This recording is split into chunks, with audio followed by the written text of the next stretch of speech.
When a billionaire's truck dies on a dirt road, he has no idea the broken tractor ahead will save his life. Nathan Cole had everything money could buy, except the one thing that mattered. Standing in the dust of a failing farm, watching a woman fight a machine twice her size. He made a choice that would destroy his old life and build something he never knew he needed. But when the truth came out, when the storms hit, when enemies struck from the shadows, would the foundation they built be strong enough to hold? Stay until the end. Like and comment with your city so I can see how far this story travels. The Ford's engine didn't sputter or cough. It just died. Nathan Cole sat in the sudden silence, hands still gripping the wheel, staring through the dust-covered windshield at absolutely nothing. No gas station, no houses. Just Nebraska dirt stretching in every direction under a sky going orange at the edges. He tried the ignition. Click, click. Nothing. Perfect, he said to no one. He pulled out his phone. No signal. Of course not. He'd been driving for 6 hours, trying to outrun thoughts that followed him anyway, and now he was stuck on a road that probably didn't have a name. Nathan stepped out. The heat hit him first, dry and thick. His dress shoes, Italian leather, probably cost more than most people made in a week, sank slightly into the dirt. He looked down at them and almost laughed. 3 days ago, he'd been in a boardroom in Manhattan. Now he was standing in the middle of nowhere wearing a suit that cost $8,000, and none of it mattered because his truck was dead and his son was 1,000 miles away, living with his ex-wife because Nathan couldn't figure out how to be a father and a CEO at the same time. He popped the hood, stared at the engine like it might explain itself. He knew about profit margins and hostile takeovers. He didn't know why a Ford F-150 would just quit. That's when he heard it. Metal on metal, rhythmic, angry. He looked up. Half a mile down the road, maybe less, something red stood against the brown landscape. A tractor. And someone was hitting it. Nathan grabbed his jacket from the truck and started walking. His shoes kicked up dust with each step. The sun was dropping fast now, turning everything gold and shadow. The sound got louder, steady, determined banging that echoed across the empty fields. As he got closer, he could see her. A woman in mud-stained jeans and a gray tank top, dark hair pulled back in a messy knot, standing on the tractor's wheel hub and beating the engine housing with a wrench. Not tapping, not tinkering. Full force swings like she was trying to kill it. Son of a... Bang. Worthless piece of... Bang. Just work. The wrench slipped from her hand, clattered against metal, and fell into the dirt. She sagged against the tractor, forehead pressed to the hot metal, shoulders shaking. Nathan stopped a few yards away. That helping? She spun around so fast she nearly fell. Her hand went to her hip, instinct looking for something that wasn't there, and her eyes locked on him with the kind of suspicion you only get from living alone in the middle of nowhere. Who the hell are you? Nathan. He raised his hand slightly. My truck died about half a mile back. Heard you working. She didn't relax. Her eyes traveled from his face to his shoes to his clearly out-of-place clothes. You lost? Apparently. She studied him for a long moment.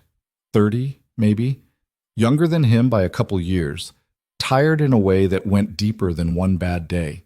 Dirt streaked across her collarbone. Hands rough and scarred. Eyes that had stopped expecting help from anyone. Can't help you, she said finally. Got my own problems. She dropped from the tractor, grabbed the wrench, and went back to hitting things. Nathan should have walked away. Should have started the long hike to wherever civilization was hiding. Instead, he moved closer. What's wrong with it? Everything. Bang. Fuel lines clogged, injectors probably shot, and the whole damn thing is 40 years old. Bang. My dad kept it running with spit and prayer. I've only got the spit. Let me look. She stopped, turned to face him fully. Why? Good question. Nathan didn't have a good answer. Maybe because fixing something felt better than standing still.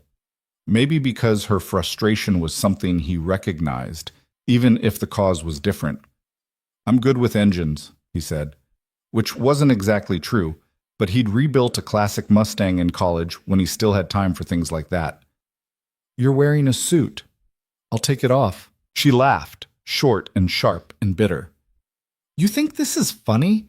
You think I'm out here at sunset beating on a tractor for fun? No. He met her eyes. I think you're desperate. I think something's broken and you don't know how to fix it and you're running out of time. I know what that feels like. The words came out rawer than he'd intended. She must have heard it because her expression shifted. Not softening exactly, just reassessing. You a mechanic? No. Farmer? No. Then what are you? Nathan looked at his ridiculous shoes, his expensive suit, the gold watch on his wrist that cost more than her tractor was worth. Right now, stranded. She considered this. The sun was almost gone now. In another 20 minutes it would be dark. You fix it, she said slowly. I'll give you a meal and a place to sleep. That's it. Then you're gone in the morning. Deal. She didn't offer her hand, just grabbed a toolbox from the tractor's bed and dropped it in the dirt with a heavy thud. Elena Hart, this is my land. You steal anything, I've got a shotgun in the house, and I know how to use it. Noted. Nathan shrugged off his jacket, unknotted his tie, rolled up his sleeves. The shirt would be ruined. He didn't care. Elena watched him like she was waiting for him to realize what he'd signed up for and back out. He climbed onto the tractor and looked at the engine. It was worse than she'd described. Rust, grime, parts held together with wire and luck. He could see 3 problems immediately and probably a dozen more hiding underneath. Hand me a socket wrench. She did. Their fingers didn't touch. For the next hour, they worked in silence. Nathan took apart what needed taking apart. Elena handed him tools without being asked, anticipating what he'd need next in a way that spoke of countless hours doing this alone. The light faded. She brought out a battery-powered work lamp that flickered every few minutes. Fuel filter's shot, Nathan said finally. Injector's not much better. You have replacements? No money for replacements. What about parts, old equipment, maybe something? Sold it. Her voice was flat. Sold everything that wasn't nailed down. This tractor's the last piece that still runs. Or did. Nathan sat back on his heels. His hands were black with grease. His shirt was destroyed. He looked at Elena in the weak lamplight and saw someone hanging on by her fingernails. What are you growing? He asked. Corn, soybeans, trying to. She kicked the tractor tire. Had a contract, good one. Would have cleared my debt, maybe even made a profit. But the planting's behind because nothing works right, and if I can't get the seeds in the ground in the next week, I lose everything. Everything? The farm, the house, all of it. She said it like she was reading a grocery list, like she'd already accepted it. Bank's been patient. Dad took out loans he couldn't pay back before he died. I've been trying to catch up for 2 years, but... She gestured at the broken tractor. Universe has other plans. Nathan looked out at the dark fields, hundreds of acres probably. Rich soil, good land, worth millions if it was near any kind of development. But out here, just dirt and debt. There's a parts dealer about 40 miles north, he said. I saw signs on the highway. I could drive there tomorrow. With what? Your dead truck? She shook her head. Look, I appreciate the effort, but this thing's done. I'll call someone in the morning, see if they'll come out. Probably costs more than it's worth to fix, but what choice do I have? She started gathering tools. Case closed. Nathan should have let it go. Should have asked about that meal and a place to sleep, then hiked out at first light. Instead, he said, I'll stay. Elena stopped. What? I'll stay. Fix what I can. Help you plant. You don't know anything about farming. I can learn. Why? She turned to face him fully, suspicion flooding back. Why would you do that? You don't know me. This isn't your problem. Because I need to fix something. Because my son's growing up without me and I don't know how to stop it. Because I've spent 10 years building an empire and I've never felt more useless than I do right now, standing in the dirt next to a woman who's fighting for something real. Because you need help, he said simply, and I've got nowhere else to be. It was maybe the most honest thing he'd said in years. Elena stared at him for a long moment, looking for the catch, the angle, the ulterior motive. Nathan kept his expression neutral, letting her search. Finally, she said, You sleep in the barn. You work, you eat, you don't work, you leave. And if I find out you're some kind of psycho, I really do have a shotgun. Fair enough. She picked up the toolbox and started walking toward a farmhouse barely visible in the darkness. Nathan followed, his ruined shoes crunching on gravel. The house was small, white paint peeling in long strips, porch sagging on one side. Inside, through the windows, he could see warm light. Simple, clean, nothing like the penthouse he'd left behind in New York. Elena stopped at the porch steps, didn't invite him up. "There's a bathroom in the barn," she said. "Water's cold, but it works. I'll bring food in 20 minutes. Thank you." She nodded once and went inside. The screen door banged shut behind her. Nathan stood alone in the dark, looking at his hands, black with grease and rust. He'd signed a $100 million deal last month with cleaner hands. He turned and walked toward the barn, a dark shape against the darker sky. Inside it smelled like hay and old wood and machine oil. He found the bathroom, barely more than a closet with a sink and toilet. The water ran brown for a few seconds before clearing. He scrubbed his hands and arms, watching the dirt spiral down the drain. In the cracked mirror above the sink, he barely recognized himself. Stubble, tired eyes, shirt collar open, sleeves destroyed. He looked like someone who'd been in a fight. Maybe he had been, just not the kind with fists. A sound made him turn. Elena stood in the barn doorway holding a plate and a bottle of water. She set them on a workbench without coming closer. "Sandwich and some vegetables. It's not much." "It's perfect." She lingered, like she wanted to say something but didn't know how. "I wasn't always like this," she said finally. "Desperate, broke. My dad, he was a good farmer, good man, but he made some bad deals at the end, trusted the wrong people. By the time he died, the debt was—" She trailed off. "I thought I could fix it, thought if I just worked hard enough, smart enough, I could save what he built.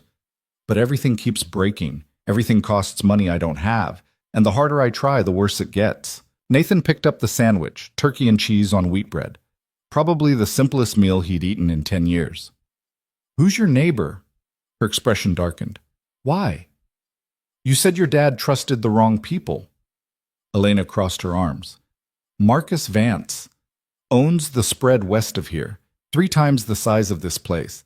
He's been buying up land around here for years. Made my dad a few offers before he died. Low offers, insulting ones. Dad told him no every time." "And you?" "He made me one offer, after the funeral. Said he'd take the debt, give me enough to start over somewhere else. When I said no, he stopped pretending to be neighborly." "You think he's sabotaging you?" She didn't answer right away, just stared out at the dark fields. "Machinery breaks. That's farming. Could just be bad luck. But you don't think so." "I don't know what to think anymore." She turned to leave, then stopped. "Why are you really here, Nathan? Nobody drives through on this road by accident. You running from something." "Yes. Just needed some distance from my life." "That's not an answer." "It's the only one I've got." She studied him one more time, then nodded. "Barn door locks from the inside. I'll wake you at sunrise. We've got work to do." She left. Nathan listened to her footsteps fade across the gravel. He ate the sandwich slowly, looking around at the barn. Tools hung on walls. An ancient workbench covered in sawdust. In the corner, a pile of hay bales with a tarp thrown over them. His bed for the night. He finished the water and lay down on the tarp. It smelled like dust in summer. Through the gaps in the barn walls, he could see stars. More than he'd ever seen in New York. More than he'd seen anywhere. His phone buzzed. Signal finally. Messages flooded in. His assistant, his board members, his lawyer. All needing decisions. All urgent. And one from his ex-wife. "Evan asked about you today." I didn't know what to tell him. Nathan stared at the message. Evan, 7 years old, loved dinosaurs and baseball and asked questions Nathan never had time to answer. How do you tell a 7-year-old that his father chose a boardroom over birthday parties? That building an empire was supposed to mean something but just felt empty? He turned off the phone and set it on the ground beside him. Somewhere in the darkness, an owl called. The barn settled with small creaks and groans. Nathan closed his eyes and, for the first time in months, fell asleep without thinking about profit margins or quarterly reports or all the ways he was failing at everything that mattered. When Elena shook his shoulder, the barn was still dark. "Up," she said. "Sun's in an hour. We need to move that tractor to the shed before it gets hot." Nathan blinked awake. His back hurt from the hard ground. His hands were stiff. Elena was already walking away, flashlight beam cutting through the pre-dawn darkness. He stood, joints protesting, and followed. The tractor looked even worse in the weak light. Elena had a chain hooked to the front, attached to her pickup, a Chevy that had probably been red 20 years ago. "You steer, I'll pull," she said. Nathan climbed into the tractor seat. The metal was cold. Elena got in her truck and started it. The engine roared to life on the first try, which somehow made the tractor's failure worse. The chain went tight. The tractor didn't move. Elena gave it more gas. The chain strained. The tractor's wheels finally broke free from the dirt, and it rolled forward, slow and stubborn. They got it to a shed behind the barn. Elena killed her engine and got out, wiping sweat from her forehead, even though the sun wasn't up yet. "We'll work on it later. Right now we need to check the irrigation system on the South 40. It's been running weird." "What's weird mean?" "Half the field's flooding, other half's dry. Probably a break in the line." They took her truck. Nathan watched the landscape lighten as they drove. Flat land, neat rows of young corn just starting to push through the soil. It should have been peaceful. Instead, it felt fragile, like one strong wind could erase all of it. Elena parked at the edge of a field. They walked in, boots sinking into mud that hadn't been there yesterday. Water pooled in uneven patches, drowning seedlings that would never mature. "There," Elena pointed. 20 feet ahead, water gushed from a crack in a PVC pipe. Not a clean break. A split, like something had hit it hard. Nathan knelt beside it. The edges of the crack were rough, fresh. "This happened overnight?" "Must have. It was fine 2 days ago."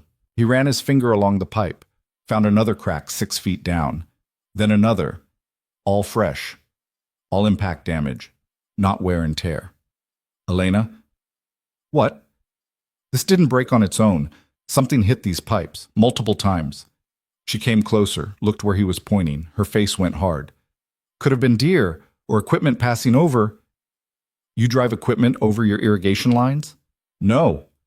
"Then it wasn't deer." They stared at each other. The sun finally broke over the horizon, turning everything gold. In good light, the damage was obvious, deliberate. "Marcus," Elena said quietly. "You sure?" "Who else?" She kicked the pipe. Water splashed. "He wants me to fail, wants me desperate enough to sell, but this," she gestured at the flooded field, "this is $1,000 in lost seedlings, plus parts I can't afford to fix the line, plus time I don't have." Nathan stood. "You have tools in the truck?" "Why?" "Because we're going to fix it." "With what money?" "Do you have PVC pipe?" "Some. In the barn, left over from when my dad. Then we use that. Patch what we can. Work with what you have." Elena laughed, that same bitter sound from yesterday. "You think it's that simple? Just patch and move on?" "No, I think it's going to be hard and probably won't work perfectly and we'll have to improvise, but standing here isn't fixing anything." She looked at him like she was trying to figure out if he was for real or just naive. Maybe both. Finally, she sighed. "Let's get the pipe." They worked through the morning, cut out damaged sections, fitted new pieces. Elena knew exactly what to do. Her hands moved fast and certain, measuring and cutting and sealing. Nathan followed her lead, learning as they went. The sun climbed. Heat pressed down. Sweat soaked through Nathan's borrowed work shirt. Elena had given him one of her dad's old ones, faded blue and soft from 100 washings. "Pass me the cement," Elena said. Nathan handed her the can of PVC cement. She brushed it onto a joint, fitted the pipe together, held it for 30 seconds. "My dad used to say farming was just problem-solving in dirt," she said, not looking at Nathan. "Something breaks, you fix it. Crop fails, you plant another. Weather turns bad, you adapt." He made it sound simple. It's not. "No." She let go of the pipe, tested the seal. It held. "He also said the land takes care of you if you take care of it. But I've been taking care of it for 2 years and all it does is take." "Maybe it takes time." "I don't have time. Bank inspections in 2 weeks. If they don't see progress, functioning equipment, healthy crops, some kind of profit potential, they'll foreclose. Marcus probably knows that. Probably timed all this sabotage to hit right before the inspection." Nathan grabbed another section of pipe. "So we make progress." "We? You got anyone else offering to help?" Elena looked at him. Really looked at him, seen past the stranger who'd shown up yesterday to… What? Nathan wasn't sure. He wasn't sure what he was doing here either. No, she said finally. I don't. They finished the repair by noon. Water flowed the right direction. The flooding stopped. Half the field was still ruined, but half might survive. Elena stood in the mud, hands on her hips, surveying the damage. 20 acres lost, maybe more. What about the rest? Depends on weather, pests, luck. She wiped her forehead with her arm. Come on, let's eat. Back at the house, Elena made sandwiches. Same turkey and cheese as last night. They ate on the porch, looking out at fields that stretched to the horizon. You never said where you were going, Elena said. Before your truck died. Nowhere, everywhere.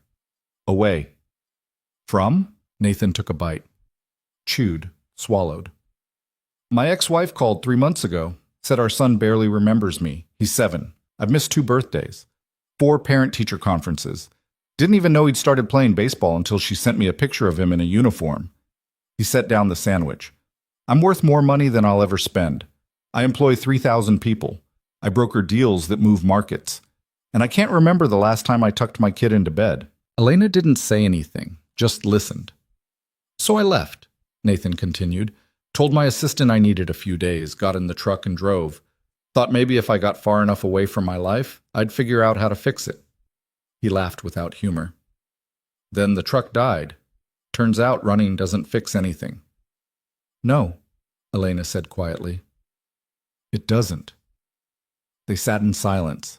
A breeze moved through the fields, making the young corn rustle. My dad died 18 months ago, Elena said finally. Heart attack. Dropped right there in that field. She pointed north. I found him at sunset. Still warm. Still… She stopped. Started again. I wasn't a farmer. I was a teacher. 3rd grade, loved it. Had my own apartment in town, my own life. But he left me this, and I couldn't just let it go. Couldn't let his whole life just disappear because he made some bad choices at the end. So you gave up teaching. Gave up everything. Apartment, friends, guy I was dating, all of it. Thought I'd save the farm, honor his memory, maybe find some purpose in the dirt. She shook her head. Turns out I'm not good at this. Not like he was. I make mistakes. Everything costs more than I think. And every day I'm further behind. You're still here. Barely. But you're fighting. That counts. Elena looked at him. Does it? Because from where I'm sitting, fighting just means drowning slower. Nathan didn't have an answer for that.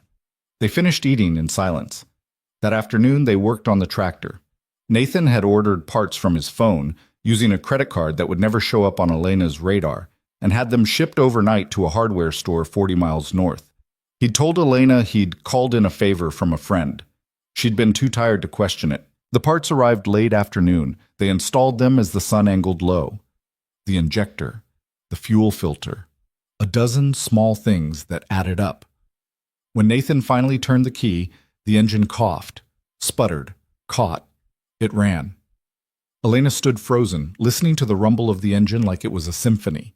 Then she laughed, a real laugh, surprised and relieved and almost painful. It works, she said. It actually works. Nathan climbed down. Oil streaked his arms. His borrowed shirt was ruined. He'd never felt better. We can start planting tomorrow, Elena said. She was smiling, actually smiling. If we push hard, we might get everything in before the inspection. We might actually… The engine died. The silence hit like a punch. Elena's smile disappeared. No, no, no, no! Nathan climbed back up, turned the key. Nothing. He checked the fuel line, the injector, everything they'd just fixed. It's not the parts, he said. It's the starter. Must have burned out when we tested it. Elena sat down in the dirt. Just sat.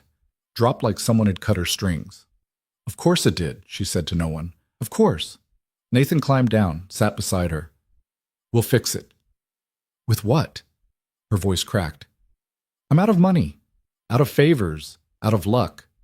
That starter costs $200 I don't have, and even if I did, it would take 3 days to ship, and I don't have 3 days. I can… What? Magic up money? You've already done more than… She stopped, looked at him. Why? Why are you doing this? Because you remind me that some things are worth fighting for. Because your father built something real, and you're trying to save it, and that matters more than any deal I've ever made. Because my son doesn't know me, and maybe, if I can help you save your family's legacy, it'll mean I'm not completely useless as a human being. Because I want to, Nathan said. Elena held his gaze, searching for lies, for angles, for whatever game he must be playing. She wouldn't find one. Nathan didn't know what he was doing here, didn't know why this broken farm and this exhausted woman mattered to him. He just knew they did. There's a junkyard, Elena said slowly, about 60 miles south. Guy there, Rusty, which is actually his name, he might have a starter that'll work. But I can't afford. I'll go, first thing tomorrow. Nathan, I'll go. You start working the fields we can still save. We'll make this work. Elena looked like she wanted to argue. Instead, she just nodded. Tired. So tired. They walked back to the house as the last light faded. Elena went inside. Nathan headed to the barn. He lay on his tarp bed and pulled out his phone. 17 missed calls, 43 emails. His assistant had sent 6 texts ranging from concerned to panicked. He typed one message. Taking a few more days. Handle what you can. Trust your judgment. Then he turned off the phone and closed his eyes. Outside, the wind picked up. It rattled the barn walls and whispered through the fields. Nathan listened to it and thought about his son, about boardrooms and balance sheets, about a woman who'd lost everything trying to save her father's dream. He didn't have answers, didn't know what tomorrow would bring, but for the first time in years, he was exactly where he needed to be, even if he didn't understand why yet. Nathan left before dawn, while the stars were still bright enough to navigate by. Elena had drawn him a map on the back of a feed store receipt. 60 miles south, then west on County Road 7, look for the sign that said Rusty's Salvage, but half the letters were missing, so it really just said Rue Ties Salvage. The borrowed truck, Elena's Chevy, rattled like it might shake apart at 50 miles per hour. Nathan kept it at 45 and watched the sun come up in his rearview mirror. His phone buzzed in his pocket. He ignored it. Rusty's Salvage turned out to be 15 acres of rusted metal and broken dreams surrounded by a chain-link fence that leaned at dangerous angles. The sign was exactly as advertised. Nathan parked next to a Buick that was mostly weeds now and walked toward a trailer that served as an office. A man emerged before Nathan reached the steps. 70, maybe older. Grease-stained overalls and a baseball cap so faded the logo had become abstract art. Help you? Looking for a starter. For a Massey Ferguson tractor. 1985. Rusty scratched his chin. Might have one. Might not. Who's asking? Nathan. I'm working Elena Hart's place. Something shifted in the old man's expression. Elena sent you? Yeah. How's she doing? Hanging on. Rusty nodded slowly. Her daddy was a good man. Made some mistakes, but good man. Come on. He led Nathan into the maze of salvaged vehicles and equipment. They passed school buses and combines, tractors and cars, all slowly being reclaimed by rust and prairie grass. Here! Rusty stopped at a tractor that looked like it had been red once. He climbed up, opened a panel, started removing bolts with practiced ease. This'll work. Same model, year older, but compatible. How much? For Elena? Rusty pulled the starter free, examined it, blew dust off the connections. $40. Nathan knew that part cost $200 new, probably $100 used anywhere else. That's generous. Her daddy helped me out once. Bad year. Loaned me money when the bank wouldn't. Never asked for it back. Rusty climbed down, starter in hand. Least I can do is help his daughter keep the land he loved. They walked back to the trailer.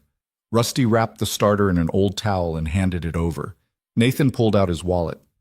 You're not local, Rusty said. Not a question. No. Just passing through? Nathan thought about that. About his penthouse in Manhattan and his son in Connecticut and the life he'd built that felt more like a prison every day. Something like that. Rusty took the $40. Elena's got a target on her back. Marcus Vance has been circling that property like a vulture. She tell you that? She mentioned it. Mentioned? Rusty snorted. That man's been making her life hell for 2 years. Machinery breaks at convenient times. Contracts fall through. Supply deliveries get lost. Can't prove it's him, but everybody knows. Why does he want the land so bad? Water rights. Elena's property sits on top of one of the best aquifers in the county. Marcus owns everything around it, but without that water access, his operation's limited. He gets Elena's land, he can irrigate another 1,000 acres. That's millions of dollars over time. Nathan felt something cold settle in his stomach. And the bank inspection? 2 weeks, I heard. If she can't show the farm's viable, they'll foreclose. Marcus will buy it at auction for pennies on the dollar. Rusty met Nathan's eyes. You seem like a decent guy. Just so you know what you're walking into. Nathan carried the starter back to the truck. Started the long drive home. Home. When had he started thinking of Elena's farm as home? His phone buzzed again. This time he looked. 12 missed calls from his assistant, 3 from his lawyer, 1 from his ex-wife, and a text from a number he didn't recognize. You can't hide forever. M. Marcus. Somehow, Marcus knew about him. Nathan deleted the message and drove faster. He got back to the farm just after noon. Elena was in the north field on her hands and knees, pulling weeds from around corn seedlings. She looked up when she heard the truck, shielded her eyes against the sun. Nathan held up the starter. Her face broke into something that wasn't quite a smile but was close. Relief, maybe. Hope. $40, Nathan said. Rusty says hi. Elena stood, brushed dirt from her jeans. Rusty's a good man. He said the same about your father. Something passed across her face. Pain, maybe. Or pride. Hard to tell. They installed the starter together. Nathan's hands had calluses now, rough patches on his palms from 2 days of real work. The tractor fought them, bolts stripped, connections corroded, but they forced it together through stubbornness and profanity. When Nathan turned the key this time, the engine caught and held. Elena listened to it run for a full minute before she spoke. We can plant tomorrow. We can plant now. You know how to run a tractor? I'll learn. She almost smiled again. You say that a lot. Haven't been wrong yet. That afternoon, Elena taught him. Showed him the controls, the rhythm, the pattern of planting. How to read the soil and gauge the depth and keep the rows straight. Nathan had negotiated billion-dollar acquisitions with less focus than he gave to driving that tractor in precise lines across the field. He made mistakes, planted too shallow in one section, too deep in another. Elena walked behind him for the first hour, checking his work, correcting without judgment. You're getting it, she called over the engine noise. Nathan looked back. She was covered in dust, hair escaping from her ponytail, but she was smiling, actually smiling. He turned back to the field and kept going. They worked until the light failed. Nathan's back screamed, his hands were numb from the vibration of the tractor. He'd never been more exhausted or more satisfied. Elena made dinner, pasta with vegetables from a garden he hadn't noticed before. They ate on the porch again, too tired to talk much. You didn't have to stay, Elena said finally. The starter's in. Tractor runs. You could leave in the morning. Is that what you want? She looked at her plate. I don't know what I want anymore. I wanted to save this place. Wanted to prove I could do what my dad did. But every day it gets harder. Every day I feel more like I'm drowning. Then why keep fighting? Because quitting means Marcus wins. Means everything my dad built just disappears. Means I failed. She set down her fork. You really not going to tell me who you are? I told you, Nathan. Nathan, who works in a suit and drives a $50,000 truck and orders tractor parts overnight without blinking. Nathan had been wondering when she'd put it together. The truck was my father's. The suit was for a funeral. The parts... He trailed off. Lying felt wrong now. I called in a favor. That's still not an answer. It's the one you're getting. Elena studied him. You running from the law? No. From a woman? Ex-wife. But not how you think. Then how? Nathan set down his own fork, looked out at the dark fields. I built something I thought mattered. Company. Empire. Proof that I'd made something of myself. Took 20 years and more hours than I can count. Made more money than 3 generations could spend. He paused. But somewhere in all that building, I forgot what it was for. Forgot to be a father, forgot to be a person. And now I've got everything I thought I wanted and nothing that actually matters. So you came here. Truck broke down here. I stayed because, he struggled for words. Because this feels real. Your fight, this land. It's real in a way my life hasn't been for years.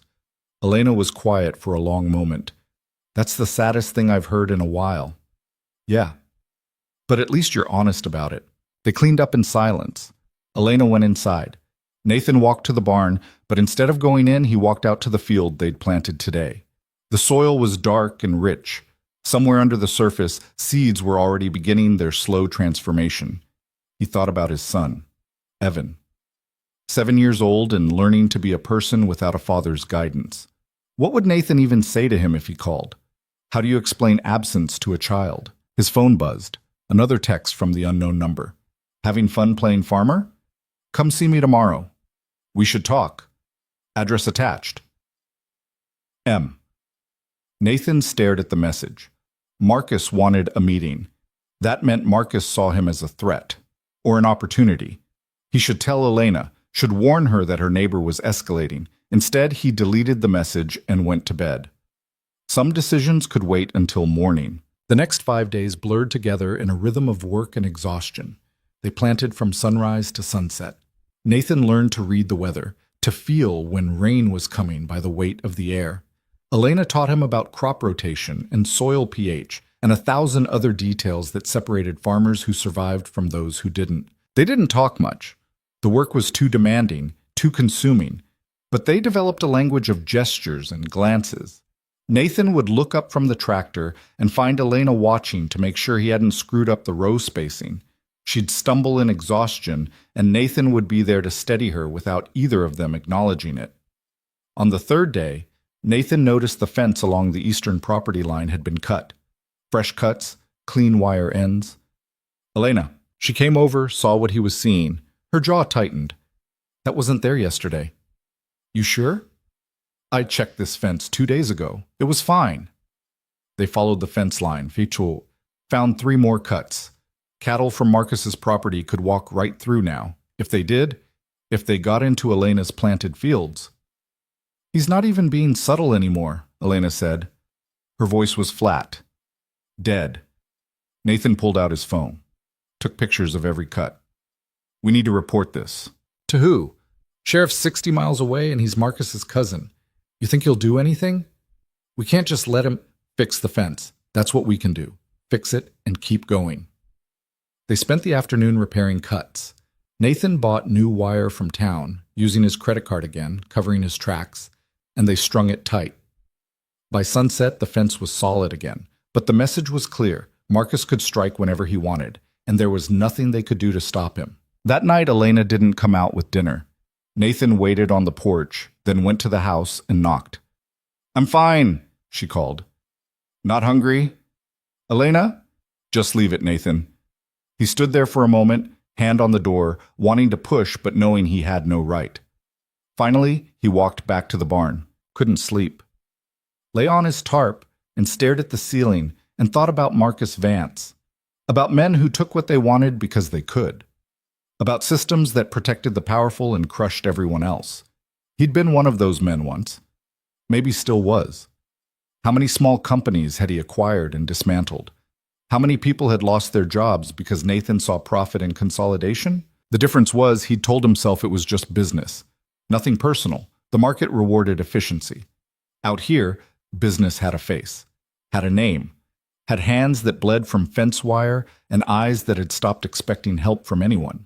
Nathan pulled out his phone, typed a message to his assistant. Need background on Marcus Vance, Nebraska, owns land in Jefferson County. Everything you can find. Quiet. The response came back in minutes. On it. Nathan turned off the phone and closed his eyes.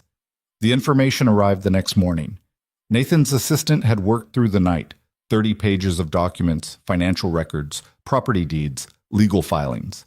Nathan read it all before Elena woke up. Marcus Vance was worse than he'd thought. 3 different families had sold their land to him in the past decade. Each one had faced the same pattern: equipment failures, mysterious crop diseases, accidents that weren't quite provable. One farmer had ended up in the hospital after his combine's brake line failed. Another had lost his entire season to a grain silo fire that investigators called suspicious but inconclusive. And every time, Marcus had been there to buy the land for below market value. Nathan was still reading when Elena knocked on the barn door. "You up?" He closed his laptop. "Yeah." She came in carrying 2 mugs of coffee, set one on the workbench next to him. "Couldn't sleep either?" "Not really." Elena saw the laptop. "What's that?" Nathan made a decision. No more half-truths. "Research on Marcus Vance." Her expression went cold. "Why?" "Because I wanted to know who we're dealing with." "We?" She set down her own coffee hard enough that it sloshed. "There's no we, Nathan. This is my fight, my problem. You're just passing through, remember?" "That's not fair." "Fair?" She laughed without humor. "You show up out of nowhere, work for free, fix things I can't afford to fix. And you think I don't wonder why? You think I don't lie awake trying to figure out what you're really after?" "I'm not after anything. Everyone's after something." She crossed her arms. "So what is it? You want the land? Want to be a hero? Want to feel better about whatever you're running from?" The words landed like punches. Nathan stood. "I'm trying to help." "I don't need your help. I need—" Her voice cracked. "I need to do this myself. Need to prove I can save this place without someone swooping in to rescue me. That's not what I'm doing." "Then what are you doing?" "Because from where I'm standing, you're some rich guy playing farmer to feel better about his real life, and when you get bored or things get too real, you'll leave, just like everyone else." Nathan felt anger flash hot in his chest. "You want me to leave? Fine. Say it." Elena opened her mouth, closed it, looked away. "That's what I thought," Nathan said. "You don't understand." "Then explain it to me." "I can't." The words burst out of her. "I can't explain why it matters so much that I do this alone. Can't explain why every time you fix something I feel grateful and furious at the same time. Can't explain why having you here makes everything harder and easier, and I don't know which one I hate more."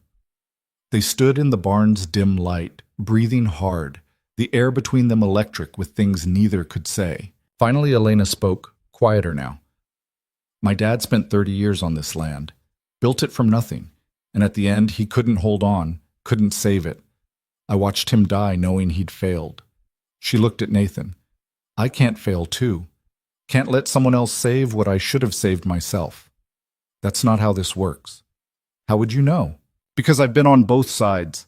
Nathan's voice was rough. "I've built things alone and lost what mattered. I've pushed people away because I thought needing help meant weakness. And it cost me everything that actually counts." "Like what?" "Like my son growing up without me. Like missing so much of his life that he barely knows my voice. Like realizing too late that all the success in the world doesn't mean anything if you're alone." Elena's expression shifted. "You have a son? Evan, 7, lives with his mother in Connecticut. I see him maybe once a month. Less lately." Nathan sat back down. "I told myself I was building something for him, for his future. But really, I was just building, just working.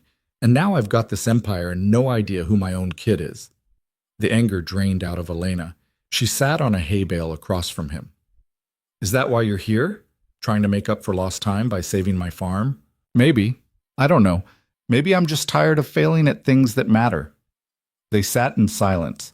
Outside, morning birds started their chorus. "I'm sorry," Elena said finally, "for what I said. You've been nothing but helpful, and I threw it in your face." "You're scared. I get it.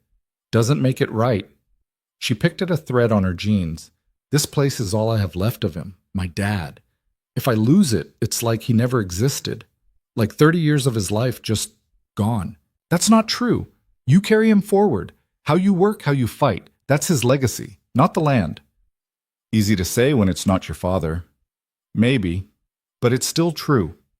Elena looked at him for a long moment. "Who are you really, Nathan?" He could tell her, should tell her.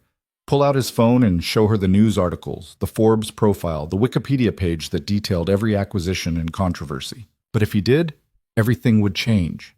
She'd see the money first, the power. Would wonder what he wanted, would doubt every word he'd spoken. "Just a guy trying to fix more than I've broken," he said instead. Not quite a lie. Not quite the truth. Elena nodded slowly. Okay. But no more secrets. If you're staying, if we're doing this together, I need to know I can trust you. You can. Prove it. Prove. Nathan thought about the message from Marcus, the invitation to meet. Marcus texted me. Wants to talk. Elena went very still. When? A few days ago. And you didn't tell me? I was going to, just wanted to know what we're dealing with first. He gestured at the laptop. He's been running this play for years. Sabotage, accidents, pressure until families give up and sell. You're not the first. But maybe I can be the last. How? Elena stood, paced the barn. We document everything. Every broken fence, every damaged line, every suspicious failure. Build a case. Against a man whose cousin is the sheriff? Then we go higher. State Agriculture Board. FBI if we have to. Nathan wanted to believe it would work. Wanted to believe that evidence and justice would win out. But he'd seen too many fights where money and connections trumped truth. There might be another way, he said slowly. What way? I meet with Marcus, see what he wants. Maybe he tips his hand. Absolutely not. Why? Because it's dangerous. Because he's dangerous. Because... She stopped. Because I don't want you getting hurt over my problems. Something in how she said it made Nathan's chest tight. I'll be careful. Nathan, if he thinks I'm just some drifter helping out, he might underestimate me, might say something useful. Elena shook her head. Or he might make you disappear. This isn't a boardroom, Nathan. This is a man who hospitalizes people who get in his way.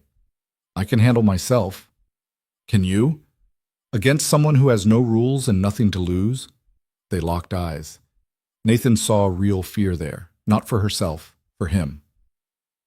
I have to try, he said quietly. We can't just keep playing defense. Sooner or later, he'll win. Elena looked like she wanted to argue more. Instead, she just said, If you're doing this, I'm coming with you. That's a terrible idea. Not your call. It's my farm, my fight. Elena, we do this together or not at all. Nathan recognized that tone. Knew there was no point arguing. Together, then. She nodded once. When? I'll set it up for tomorrow. That afternoon they worked in tense silence. Nathan planted the last section of the south field while Elena ran irrigation checks. The tractor ran smoothly now, almost purring, but Nathan couldn't shake the feeling that they were building something on a foundation that could crack at any moment. As the sun started to set, Elena came out to the field, climbed up onto the tractor's running board. We should stop, eat something. Nathan killed the engine. In the sudden quiet, they could hear wind moving through the corn. It was almost knee-high now, green and healthy, worth fighting for. You really think meeting Marcus will help? Elena asked. I think doing nothing guarantees we lose. And doing something gives us a chance. Elena looked out of the fields. My dad used to say the difference between a good farmer and a great one was knowing when to hold your ground and when to adapt. He was great at it. I'm still trying to figure out which one I am. You're great at holding your ground. That a compliment or a criticism? Both. She smiled a little, climbed down from the tractor. Nathan followed. They walked back to the house together, shoulders almost touching. Inside, Elena made dinner, chicken and rice, simple and filling. They ate in the kitchen this time, at a table scarred by decades of use. Photos on the wall showed a younger Elena with a man who had to be her father. Same determined jaw. Same eyes that didn't back down.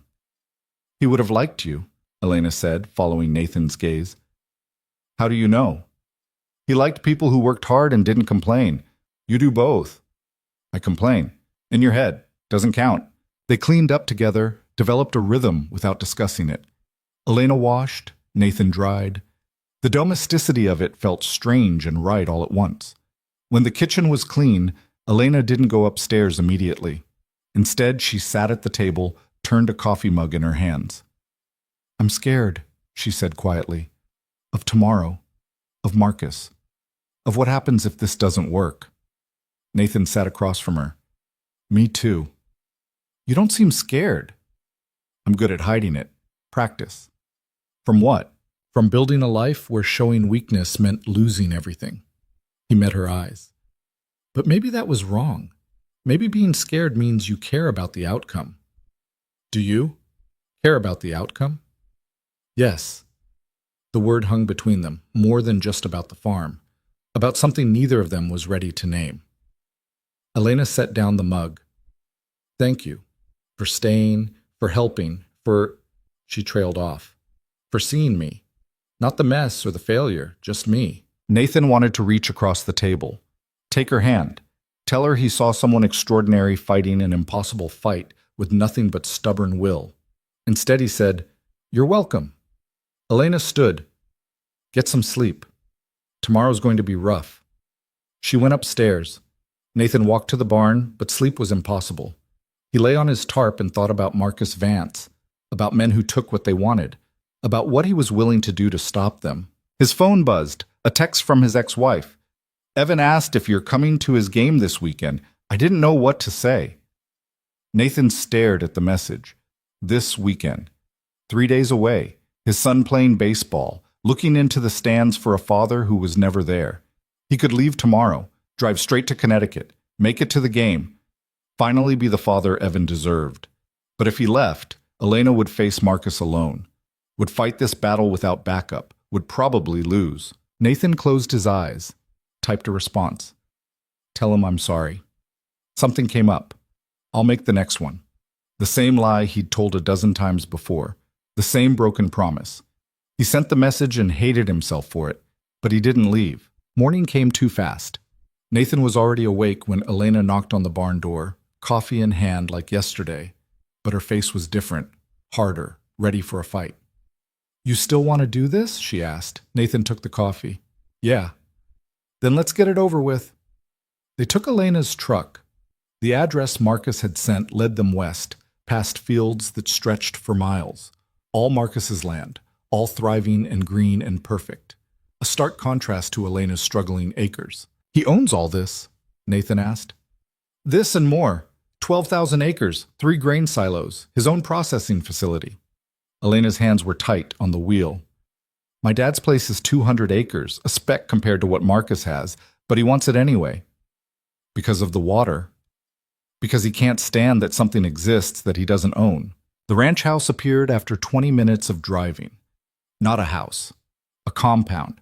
Modern architecture and manicured lawns, a fountain in the circular driveway, horses grazing in paddocks that probably cost more to maintain than Elena made in a year. Elena parked between a Mercedes and a Range Rover. Remember, we're just here to talk. Don't let him provoke you.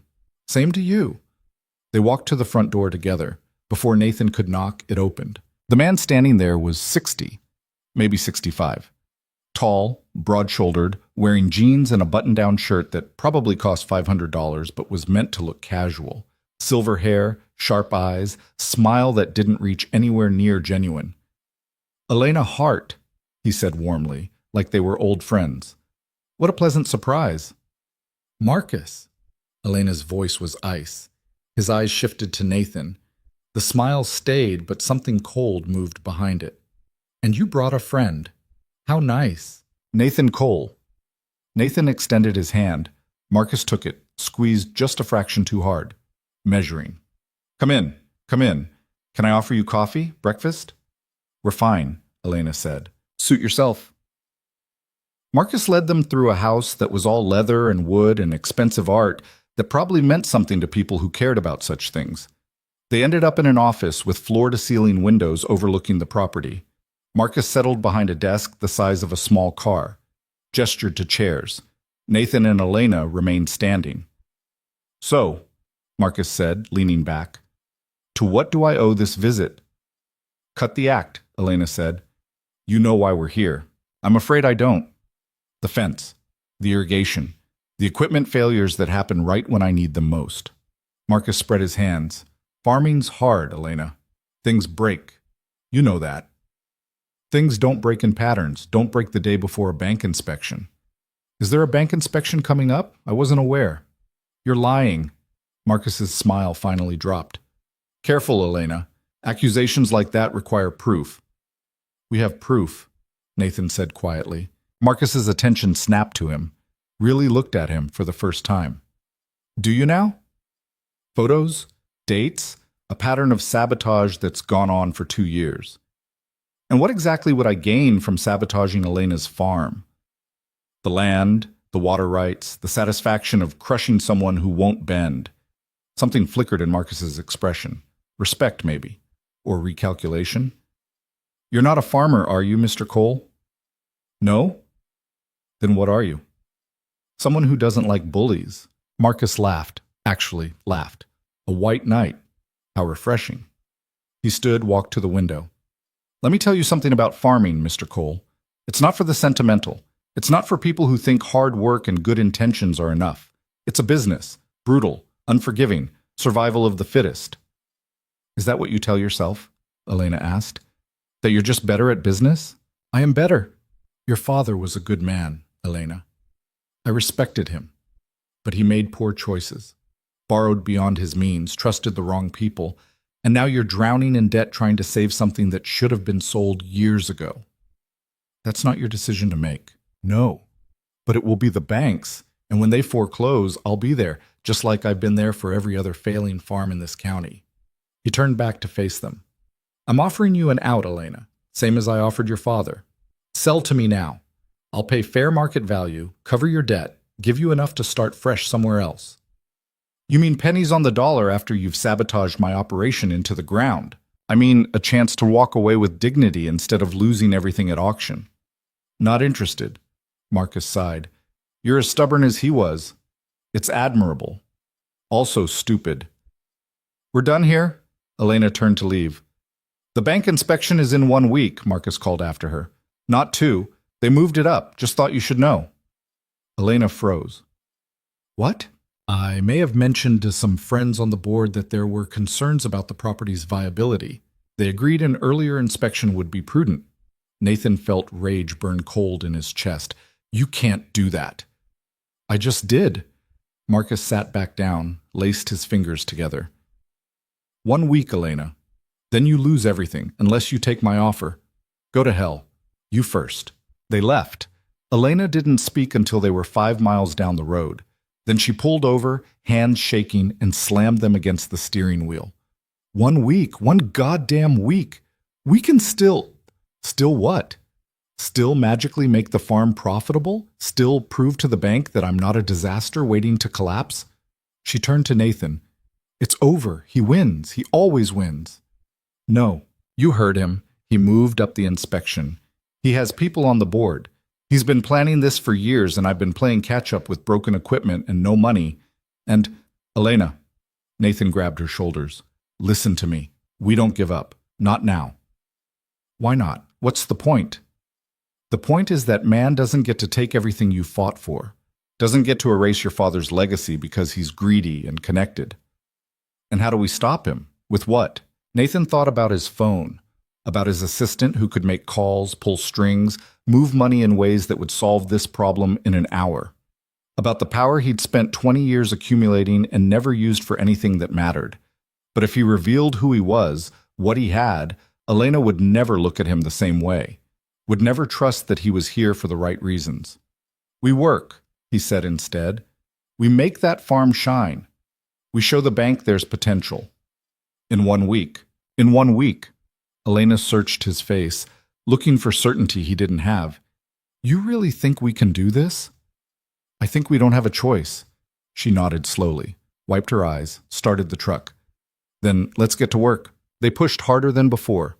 18-hour days starting before dawn and working until they couldn't see without lights. Nathan's body screamed in protest, but he ignored it. Elena drove herself even harder, running on coffee and stubbornness and something that looked like desperation. On the 3rd day, Nathan found her asleep on the tractor. He'd come out to the field at lunch, and there she was, slumped over the wheel, engine still running. He killed the ignition and shook her awake. How long have you been out here? He asked. She blinked, confused. What time is it? Noon. I started at 4. Elena, I'm fine. You're exhausted. I'm busy. She reached for the ignition. Nathan blocked her hand. Take a break. Eat something. Sleep. I can sleep when the inspection's over. You can't work if you collapse. Watch me. They glared at each other. Finally, Nathan said, "You're going to kill yourself trying to save this place." "Better than giving it away." "That's not better, that's just different." Elena's expression cracked. "What do you want from me, Nathan? Want me to admit I'm scared? That I'm in over my head? That every day I wake up and wonder if this is the day it all falls apart? I want you to let me help." "You are helping." "No, I'm working. There's a difference." Nathan sat on the tractor's wheel hub. "You're carrying this alone, all of it. The debt, the pressure, the fear. You don't have to." "Yes, I do. It's my farm. My responsibility. It's ours. We're in this together, remember? Until you leave." The words hung between them, true and painful. "I'm not leaving," Nathan said. "Everyone leaves eventually." "Not everyone." Elena looked at him. Really looked at him. "You will. When this is over, when the inspection's done, you'll go back to whatever life you came from. And I'll be here. Alone. Again. What if I don't?" "Don't what?" "Leave." She laughed, bitter and broken. "Why would you stay? You've got a life somewhere, a son, responsibilities, this." She gestured at the fields. "This isn't yours." "Maybe it should be." Elena went very still. "What are you saying?" Nathan didn't know, hadn't meant to say it, but now that the words were out, he couldn't take them back. "I'm saying I've spent 20 years building something that doesn't matter, and maybe this does, maybe you do." "Nathan, I'm saying I don't want to leave, not after the inspection, not after we win. I want to stay and help you rebuild, and maybe figure out what the hell I'm supposed to do with my life." Elena stared at him. "You don't mean that." "I do. You don't even know me. I know you work harder than anyone I've ever met. I know you'd rather break than bend. I know you're fighting for something real, and that matters more than any deal I've ever made. That's not knowing someone. That's romanticizing them. Maybe. Or maybe it's seeing clearly for the first time in years." They sat in the field's silence. The corn rustled. Clouds moved overhead. "I can't do this," Elena said finally. Her voice was small, scared. "Can't let myself believe you'll stay. Can't survive it when you don't. I'm not asking you to believe anything. I'm just asking you to let me be here. Now. Today." Elena closed her eyes. "Okay, today." That night, the storm warning started. Nathan saw them on his phone. Severe thunderstorm watch, possible hail, high winds. He showed Elena. She looked at the radar and went pale. "If we get hail before the inspection, we'll cover what we can." "How? We don't have tarps for the whole field, don't have time to harvest anything." "Then we protect the equipment, make sure the buildings are secure." They worked through sunset preparing, moved the tractor into the barn, secured loose metal sheets, brought in everything that could blow away. The sky turned green at the edges. "We should get inside," Nathan said. "Not yet. Need to check the irrigation one more time."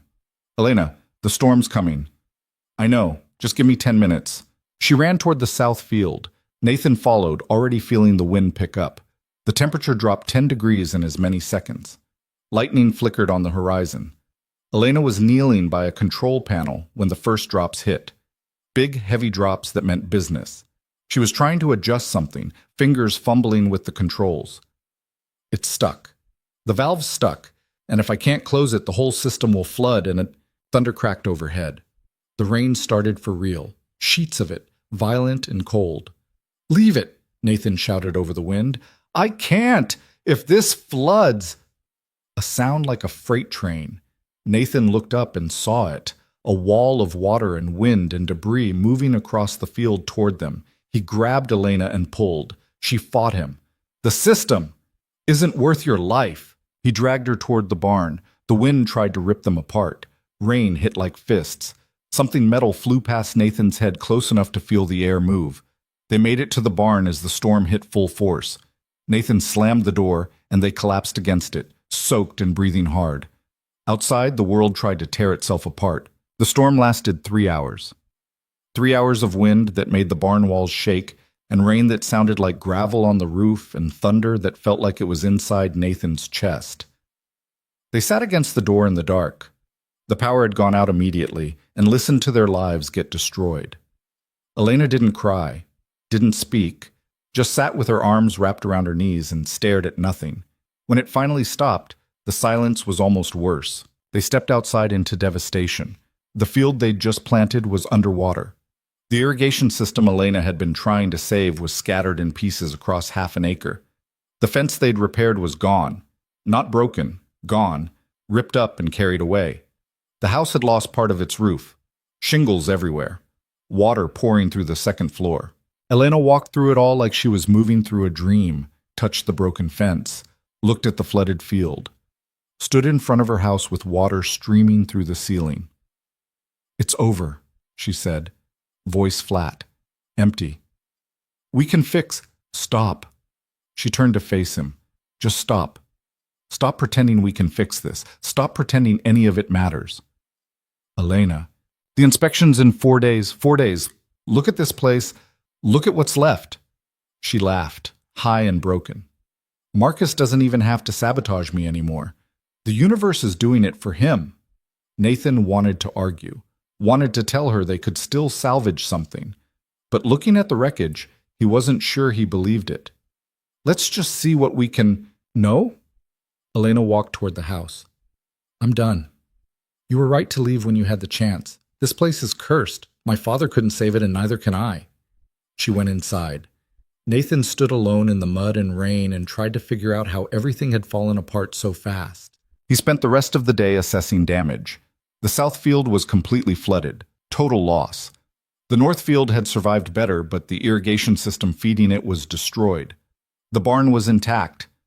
The house needed a new roof and probably had water damage throughout. Cost to repair, more than Elena had, more than she could borrow. More than could be fixed in 4 days, even if money wasn't an issue. Nathan sat on the porch as evening fell and did math he didn't want to do. The numbers didn't work. No matter how he calculated it, there was no scenario where Elena saved the farm. Unless he helped. Really helped. He pulled out his phone, called his assistant. "Nathan," she said, relief in her voice.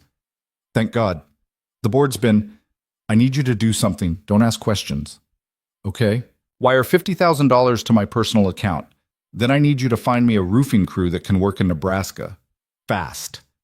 An irrigation specialist. And what— Nathan, what's going on? Just do it. Please." A pause. "Is this about a woman?" "It's about doing something that matters." "Okay. I'll have the money transferred within the hour. The crews might take a day or two to arrange." "We don't have a day or two." "I'll do my best." Nathan hung up, stared at his phone. He was about to blow his cover, about to reveal everything, but what choice did he have? The screen door opened. Elena stood there, backlit by the house's interior light. "What are you doing?" she asked. "Making calls." "For what?" "Help. We need help." "Nathan, we can't afford—" "I can." She went very still. "What does that mean?" Here it was. The moment where everything changed. "It means I've been lying to you," Nathan said. "Not about everything, but about who I am. What I can do." "I don't understand." Nathan stood, turned to face her. "I told you I was passing through, that I was running from my life. That's true, but what I didn't tell you is that my life includes money. A lot of money. Enough to fix this farm 10 times over." Elena's expression went from confused to hard. "How much money?" "More than matters." "How much?" "Billions." The word landed like a slap. Elena took a step back. "You're lying." "I'm not. Billionaires don't just show up on dirt roads and fix tractors." "This one did."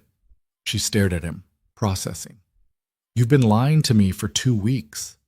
"I didn't lie. I just didn't— You let me think you were nobody. Let me think we were in this together. Let me trust you." "We are in this together." "No."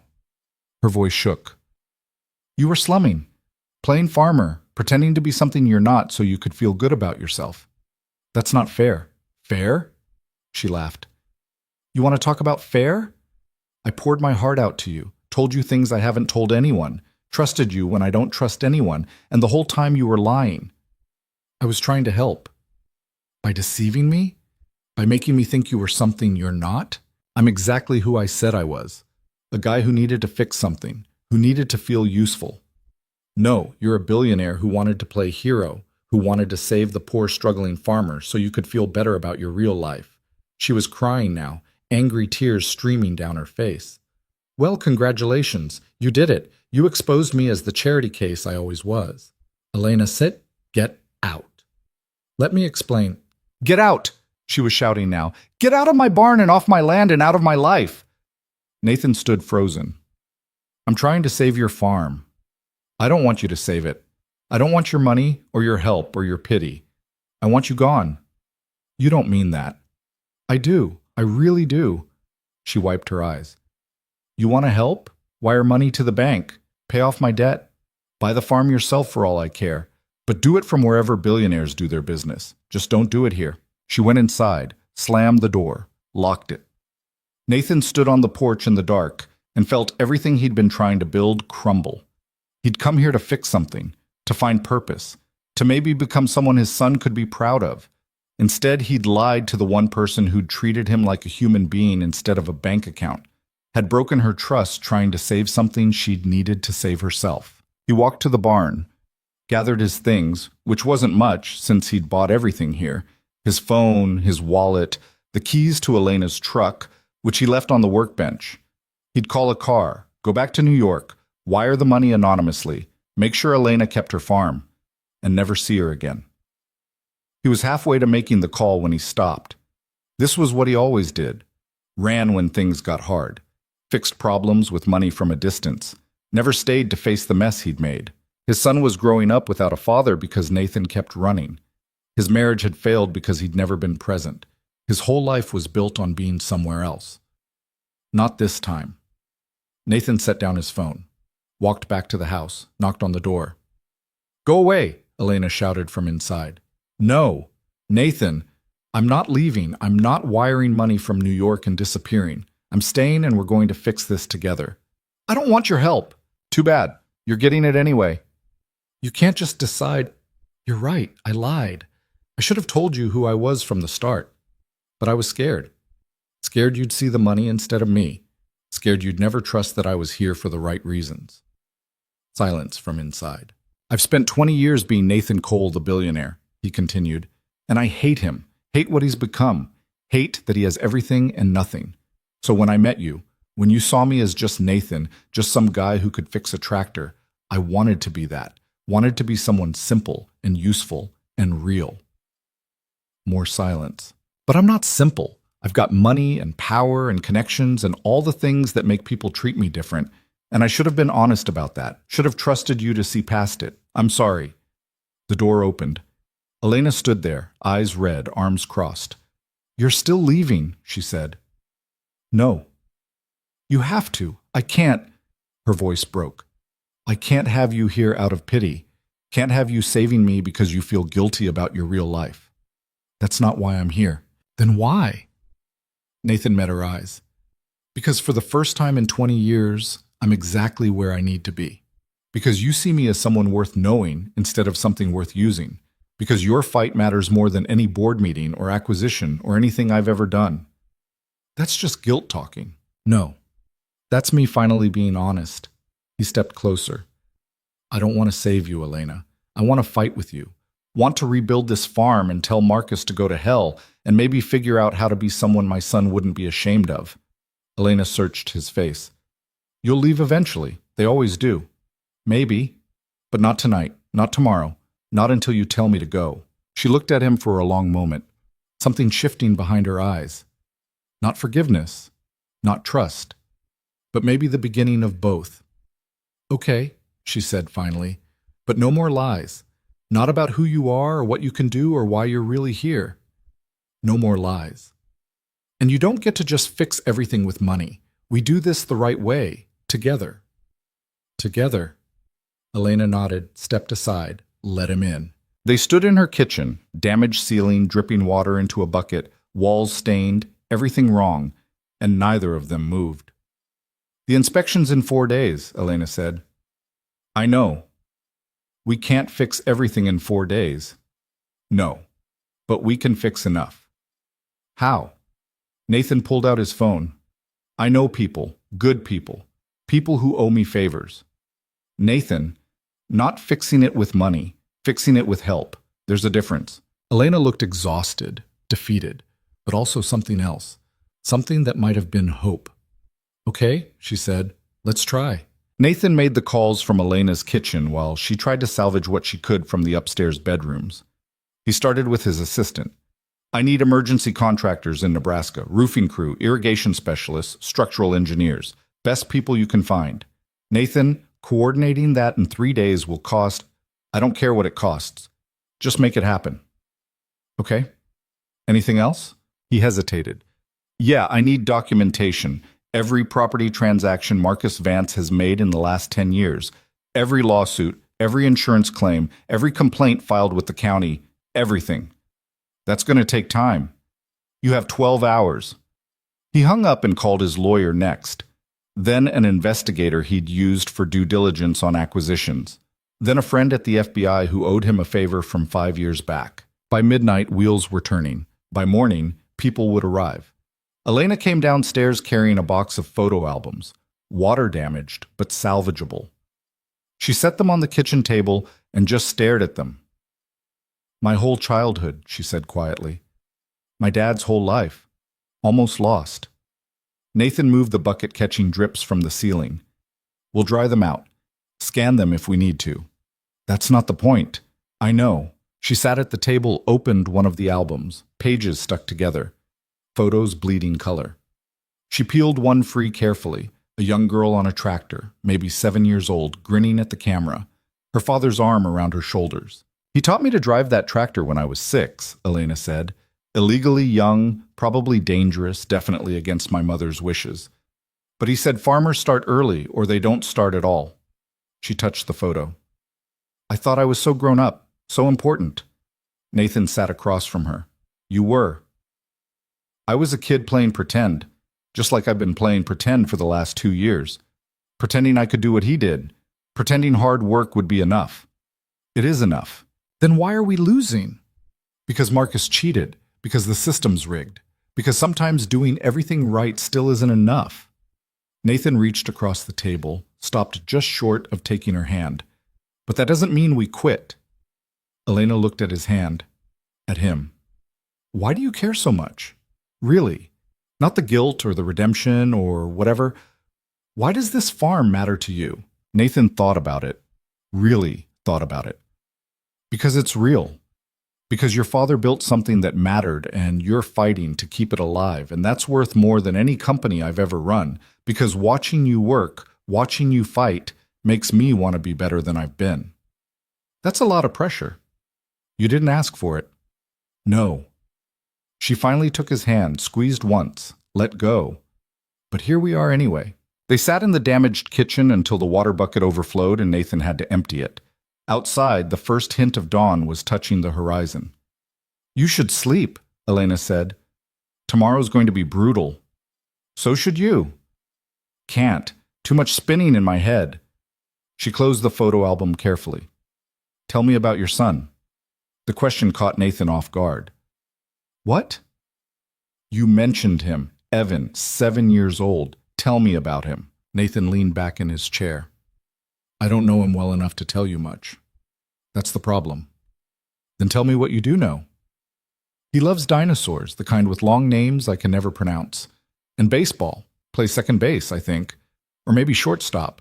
His mother sends me pictures, but I can never remember which position is which. Nathan rubbed his face. He asked if I was coming to his game this weekend. I told him no. Again. Because you're here. Because I'm always somewhere else. This time, I at least have a reason that matters. Elena was quiet for a moment. Does he look like you? More like his mother, thank God. She's the good parent. You're here trying to save a stranger's farm. That counts for something. Does it? Because from where I'm sitting, I'm just running from one responsibility to another. Maybe. Or maybe you're finally learning what's worth fighting for. Nathan looked at her. Is that what you think? I think you're here. I think you stayed when you could have left. I think that matters more than you give yourself credit for. Elena stood. Get some sleep, Nathan. We've got 3 days to pull off a miracle. She went upstairs. Nathan heard her moving around, opening windows to air out the water damage. He sat alone in the kitchen and thought about Evan, about missing another game, about the pattern of absence that defined his relationship with his son. He pulled out his phone, typed a message to his ex-wife. I know I keep saying this, but I'm going to make it right. I don't know how yet, but I will. He didn't send it. What was the point? He'd said it before, broken the promise before. Instead, he deleted the message and went to sleep on Elena's couch. The barn was too far, too isolated, and after tonight's revelations, he didn't want that distance between them. He woke to the sound of trucks. Multiple trucks. Big ones. Nathan stumbled to the window. 3 commercial vehicles were parked in the driveway. Men in work gear were unloading equipment. A woman in a hard hat was walking the property with a tablet, taking notes. Elena stood in the yard talking to a man who looked like he'd been building things since before Nathan was born. She saw Nathan in the window and waved him out. Your people? She asked when he reached her. I guess so. The older man extended a hand. Frank Morrison. Your assistant said you needed a roof fixed yesterday. Day before yesterday, actually. Frank laughed. I like honesty. Let me see what we're working with. He and his crew disappeared onto the roof. Another team headed for the irrigation system. A third started assessing the flooded field. Elena pulled Nathan aside. How much is this costing? Don't worry about it. Nathan, we agreed. Together.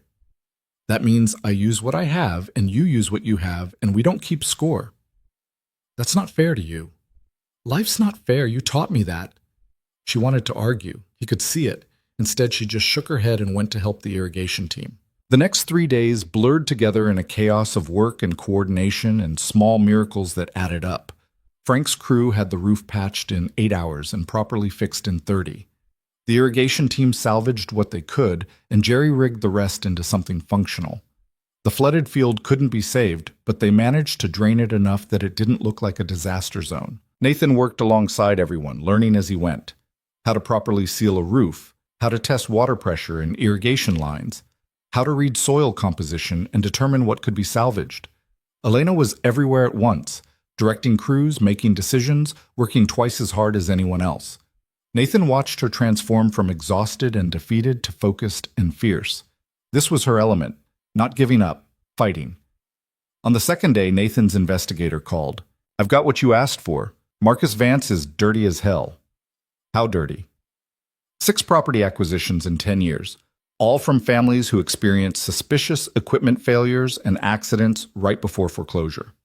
2 lawsuits settled out of court with NDAs. 1 insurance fraud investigation that went nowhere because a key witness recanted. And here's the interesting part. He's been paying off a county inspector for the last 5 years. Nathan felt something cold and sharp settle in his chest.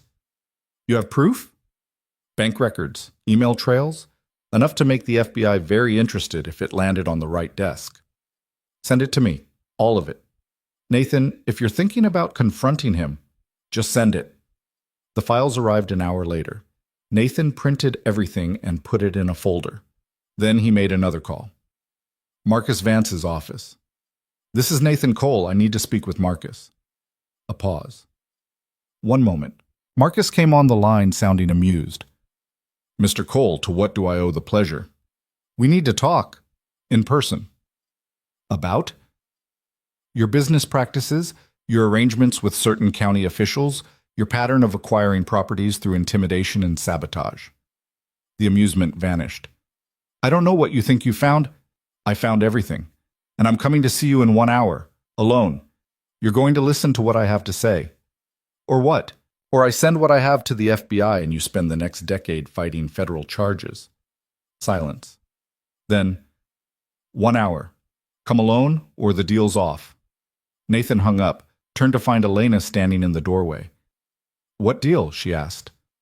I'm going to see Marcus. Like hell you are. Elena, last time you went to see him, he moved up the inspection. What do you think he'll do this time? I'm not asking permission. Good, because I'm coming with you. No. Yes. She crossed her arms. This is my farm. My fight. You don't get to handle it alone. It's too dangerous. So as farming, I'm coming. They locked eyes. Nathan saw the same stubborn determination that had kept this farm alive for 2 years. "Fine," he said. "But you stay in the truck. If things go wrong, we both leave. Together." They drove to Marcus's ranch in tense silence. Nathan kept the folder on his lap. Elena kept her hand near the door handle, ready to run if needed. Marcus was waiting on his porch. No smile this time. No pretense of friendliness. "You have 15 minutes, he said. Nathan got out. Elena followed, despite his look. They walked up to the porch together. "I thought I said alone," Marcus said. "You thought wrong." Nathan opened the folder. "Let's talk about your business model." He laid out the documents one by one. Property acquisitions, timelines of equipment failures, bank records showing payments to a county inspector, email chains discussing pressure tactics and strategic interventions. Marcus's expression never changed. "Interesting collection of paperwork. Proves nothing." "It proves you've been sabotaging competitors for years. It proves you've been bribing officials. It proves every suspicion Elena's had about you." "Suspicions aren't evidence. These are." Nathan tapped the documents. "The FBI will be very interested in your relationship with County Inspector Davies, and your insurance claims, and the pattern of accidents that seem to follow anyone who won't sell to you. You're bluffing. Try me." Marcus looked at the documents, at Nathan, at Elena. "What do you want?" "Leave Elena alone. Stop the sabotage. Back off the bank inspection, and sell her water rights at fair market value." Marcus laughed. "You're insane." "No, I'm motivated, and I've got resources you can't match. You think money scares me? I've got plenty of my own." "Not like mine, and not the connections that come with it." Nathan leaned forward. "I can make your life very difficult, Marcus. Can tie you up in lawsuits for years. Can make sure every business deal you touch gets scrutinized. Can turn your name into poison in this county and every county around it." "You do all that for a farm that's not even yours?" "Yes." "Why?" Nathan glanced at Elena. "Because it's the right thing to do." Marcus studied them both, calculating. "You want me to just walk away, forget years of planning, lose millions in potential revenue, all because you've got a folder of accusations that may or may not hold up in court?" "No, I want you to walk away because the alternative is worse." Nathan straightened. "You're smart enough to know when you're beaten. This is that moment." The silence stretched.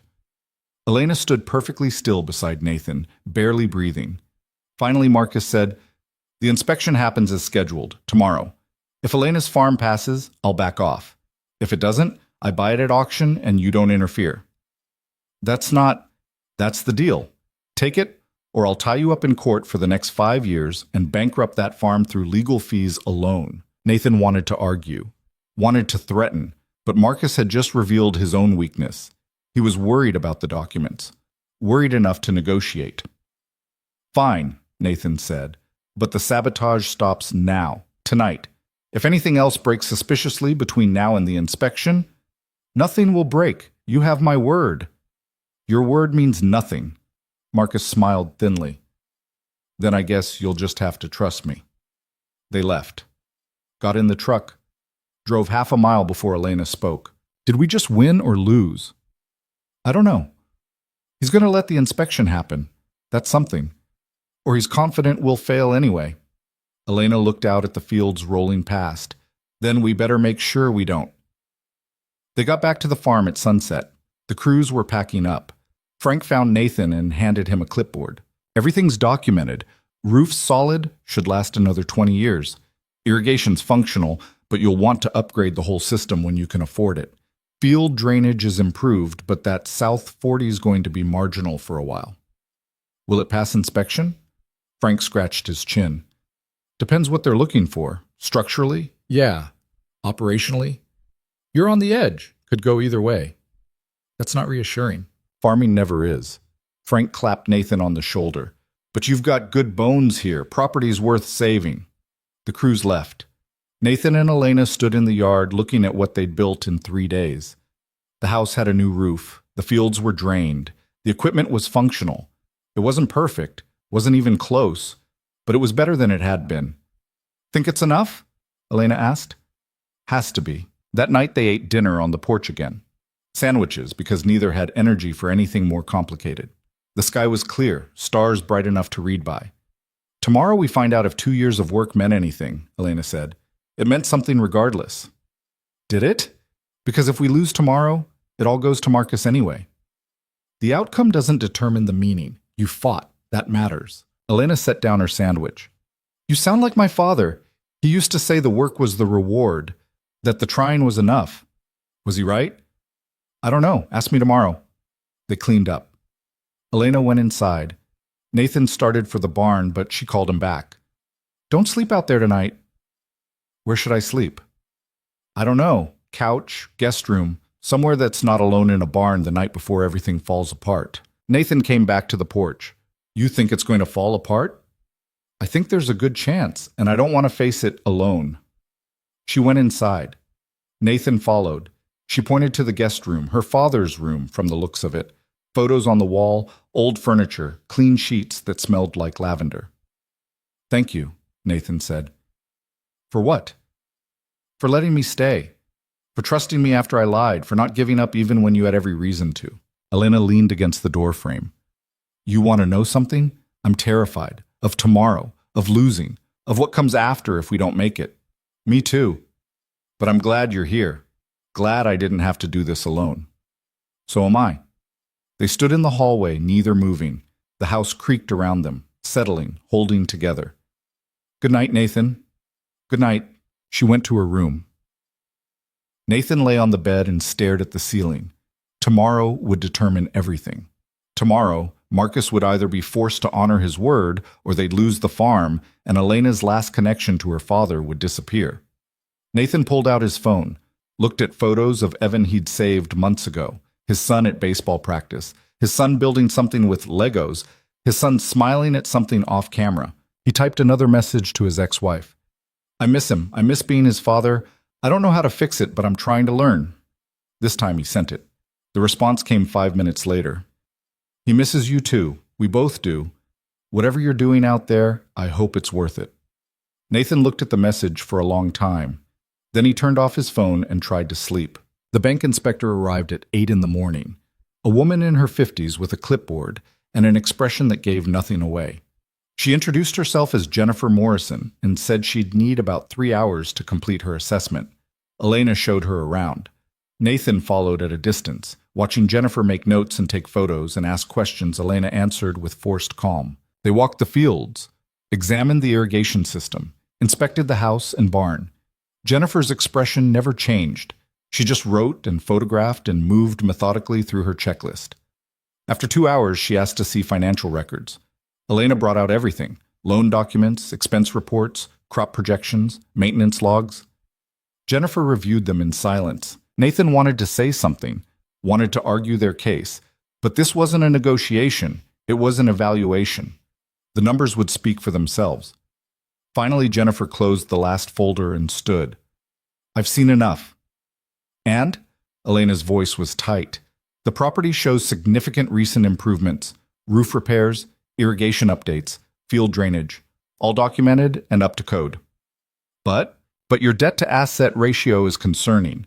Your crop yields are below county average, and your operating expenses exceed your revenue by a significant margin. This year was unusual. The storm, the equipment failures. I understand, but my job isn't to evaluate circumstances. It's to evaluate viability. Jennifer consulted her notes. Based on current conditions, I cannot recommend approval for loan continuation. The words hit like a physical blow. Elena swayed. Nathan caught her arm. There has to be something we can do, Nathan said. Jennifer looked at him. Are you a co-owner of this property? No. Then respectfully, this doesn't concern you. It concerns me. Let him speak, Elena said quietly. Jennifer sighed. There is one option. If Ms. Hart can secure additional capital investment, either through a business partner or a co-signer with sufficient assets, the bank might reconsider.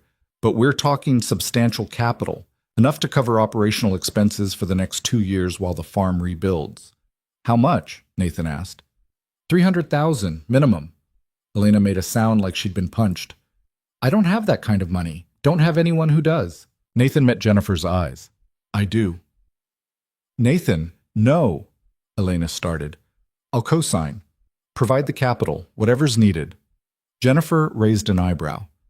You have $300,000? I have significantly more than that. And you're willing to risk it on a farm that's barely breaking even? Yes. Jennifer looked between them. I'll need documentation, proof of assets, legal agreements about ownership and liability. You'll have everything by end of business today. Then I'll recommend conditional approval pending review of those documents. Jennifer closed her clipboard. But understand, this is highly irregular, and if the farm fails to meet benchmarks over the next 2 years, you'll both be liable. I understand. Jennifer nodded, left, got in her car, and drove away. Elena turned to Nathan. What did you just do? Saved your farm. By risking $300,000 on a property that's failing? It's not failing, it's rebuilding. Nathan, you can't just... She stopped, started again. This isn't charity. This isn't you playing hero. This is real money, real risk. I know. Do you? Because if this fails, if we can't turn a profit, you lose everything you just put in. Not everything, not even close. That's not the point. Then what is the point? Elena paced the yard. The point is I didn't want to be saved. Didn't want someone to swoop in and fix my problems with money. I'm not fixing your problems. I'm becoming part of them. What does that mean? It means I'm invested, literally and figuratively. It means this farm is mine now too. We succeed together or we fail together. Elena stopped pacing. You're serious. You're actually going to risk hundreds of thousands of dollars on this place. Yes. Why? Because it matters. Because you matter. Because I want to build something real instead of just making money. She searched his face. You're insane. Probably. And you're sure about this? Really sure? More sure than I've been about anything in years. Elena closed her eyes, opened them. Okay, but we do this right. Legal agreements, clear terms. You're not a silent partner. You're part of this operation. I can live with that. And no more secrets. No more keeping things from me to protect me. Deal. They shook hands. It felt absurdly formal given everything they'd been through. Then Elena laughed. A real laugh. Relieved and slightly hysterical. We're actually doing this. We're actually saving the farm. We are. She grabbed him, hugged him hard. Nathan froze for a second, then hugged her back. She was shaking. Thank you, she whispered. Thank you for staying, for fighting, for not giving up on this place. Thank you for letting me. They stood in the yard holding each other while the morning sun climbed higher. The farm looked different now. Not perfect, not healed, but alive, fighting, worth saving.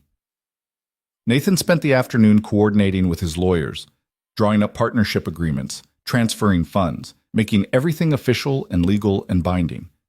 By evening, Jennifer had received all documentation. She called to confirm conditional approval. The farm was safe. Elena made dinner, actual dinner, not sandwiches. Chicken and vegetables and bread she'd baked that morning before the inspection. They ate on the porch and watched the sun set over fields that were theirs now, together. What happens next? Elena asked. We work. We rebuild. We prove this place can thrive. And Marcus? We deal with him if he breaks his word. Otherwise, we ignore him. Elena twirled pasta on her fork. You really going to stay? Help run a farm in Nebraska when you could be running companies in New York? Yeah. Your son's in Connecticut. The reminder stung. I know. You can't ignore that forever. I'm not ignoring it. I'm figuring out how to do both. How to be present here and present for him. That's not easy. Nothing worth doing is. They finished eating, cleaned up together. Elena went to bed early, exhausted from days of stress and work. Nathan stayed on the porch, looking at the farm they'd saved. His phone rang, his ex-wife. Nathan? Hey. I got your message. About Evan. Yeah. Are you okay? You sound different. I am different. Maybe. I don't know. She was quiet for a moment. Where are you? Nebraska, on a farm. A farm? Long story. I've got time. So Nathan told her about the broken truck and the struggling farmer and the fight to save something real, about becoming partners and investing everything and finally finding purpose in dirt and work. When he finished, his ex-wife said, "You sound happy." "I am. Maybe. It's complicated." "Is there someone?" Nathan thought about Elena, about late nights on the porch and working side by side, and the way she looked at him like he was just Nathan, not a bank account. There might be, eventually, if I don't screw it up. You will screw it up. That's what you do. But maybe, she trailed off. Maybe this time you'll fix it too. I'm trying. Good. Evan deserves a father who tries. She paused. His next game is Saturday, 2 weeks from now. Think you can make it? 2 weeks. Enough time to get things stable here. Enough time to prove he could do both. Yeah, I'll be there. Don't promise if you can't deliver. I can deliver. I will deliver. Okay, I'll tell him. She hung up. Nathan sat in the dark and thought about his son, about being present, about learning to balance the life he'd built with the life he'd found. It wouldn't be easy, might be impossible, but he was going to try. For the first time in years, that felt like enough. The first week after the inspection passed in a blur of paperwork and planning. Nathan and Elena sat at her kitchen table every evening, spreading crop projections and budget forecasts across the scarred wood, arguing over every decision like their lives depended on it. Because they did. "We can't afford new equipment this year," Elena said, circling numbers on a spreadsheet. "Not if we want to keep reserves for emergencies. We need a backup tractor. If the Massey dies again, then we fix it again." She looked up at him. "I know you've got money, Nathan, but we agreed. We run this like a real farm, not like some hobby you can throw cash at when things get hard." "I'm trying to be practical." "Practical is understanding we can't spend our way out of every problem." Nathan leaned back. She was right. He knew she was right. But every instinct he'd developed over 20 years of business told him to eliminate risk, buy redundancy, invest in infrastructure. "Okay," he said, "we budget for repairs, not replacements. But if that tractor dies during harvest, then we deal with it, like farmers do." They worked until midnight, then Elena made coffee, and they worked until 2. Nathan had negotiated billion-dollar deals with less intensity than he brought to deciding between seed varieties. Around 3 in the morning, Elena threw her pencil down. "This is insane. We're arguing about corn like it's life or death." "It is life or death. For the farm." "No. The farm's safe. The bank approved our partnership. We've got 2 years to prove viability." She rubbed her eyes. "This is just us being terrified of screwing up." Nathan looked at the papers scattered across the table. She was right about that, too. "Yeah. So maybe we should sleep. Make decisions when we're not exhausted and paranoid." "Probably smart." Neither of them moved. "Can I ask you something?" Elena said. "Sure. Do you actually know anything about farming, or are you just really good at pretending?" Nathan laughed. "Little of both. I'm learning as I go." "That's terrifying." "Welcome to my entire life." Elena smiled. Actually smiled. "You know what's weird? I spent 2 years doing this alone and hating every second. Now I'm doing it with a partner who doesn't know what he's doing, and somehow it's better. Because you're not alone." "Yeah." She stood, stretched. "Get some sleep. Tomorrow we're planting the West 40, and you're going to learn what real work feels like." The next morning proved her right. Nathan's body had adjusted to farm work over the past weeks, but planting was a different animal. Hours on the tractor in the heat, precise rows that had to be perfect, concentration that never let up. By noon his back was screaming. By evening he could barely stand. Elena brought him water and didn't comment on the fact that he'd planted 2 rows slightly crooked. "You'll get better," she said. "When?" "Eventually, maybe." She grinned. "My dad used to say the land teaches you or it breaks you. No middle ground." "What if it does both? Then you're a real farmer." They worked until sunset, then collapsed on the porch with sandwiches and beer Elena had been saving for a special occasion. The field stretched before them, neat rows of potential that would either thrive or fail based on 1,000 factors they couldn't control. "You ever wonder if we're crazy?" Nathan asked. "Every day." "But you keep going." Don't have much choice. This is all I've got. She paused.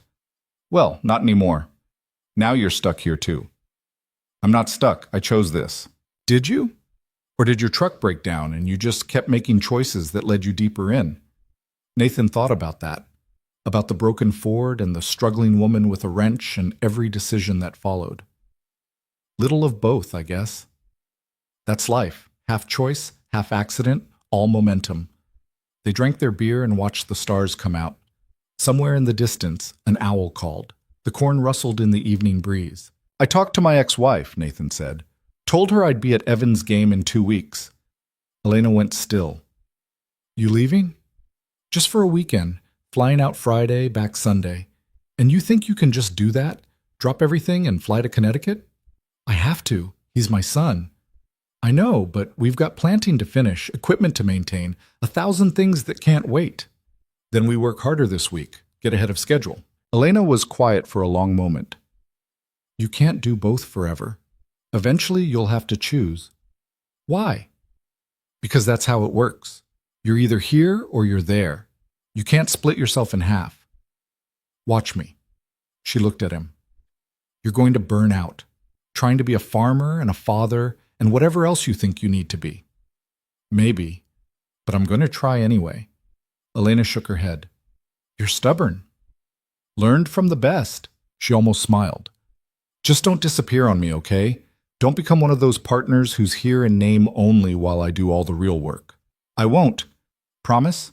I promise. The week that followed tested that promise. They worked dawn to dusk, pushing to get the planting finished before Nathan left. Elena drove herself harder than before, like she was trying to prove she didn't need him. Nathan matched her hour for hour, refusing to be the weak link. On Wednesday, Marcus called. I hear you're partnered up now, he said. No preamble, no pretense. News travels. In a county this size, everyone knows everything. A pause. I'm a man of my word, Cole. I said I'd back off if the farm passed inspection. I'm backing off. Good. But understand something. You bought yourself time, not victory. 2 years from now, when the bank reviews again, I'll be watching. And if that farm's not thriving, if Elena's still struggling to break even, I'll be there to pick up the pieces. We'll be thriving. Marcus laughed. Your confidence is admirable. Also naive, but I suppose that's what makes you dangerous. I'm not trying to be dangerous. No, you're trying to be a hero. Save the girl. Save the farm. Feel good about yourself. His voice hardened. But this isn't a movie, Cole. This is business. And in business, sentiment gets you killed. Then I guess I'll die trying. Probably, but at least you'll die interesting. Marcus hung up. Nathan stared at his phone, anger and something else churning in his gut, fear maybe, or recognition. Because Marcus was right about one thing, this was business. And Nathan had spent 20 years in business learning that good intentions didn't matter if the numbers didn't work. That night he and Elena went over the projections again. Running scenarios, stress testing assumptions, looking for the gaps where failure could creep in. We're on the edge, Elena said finally.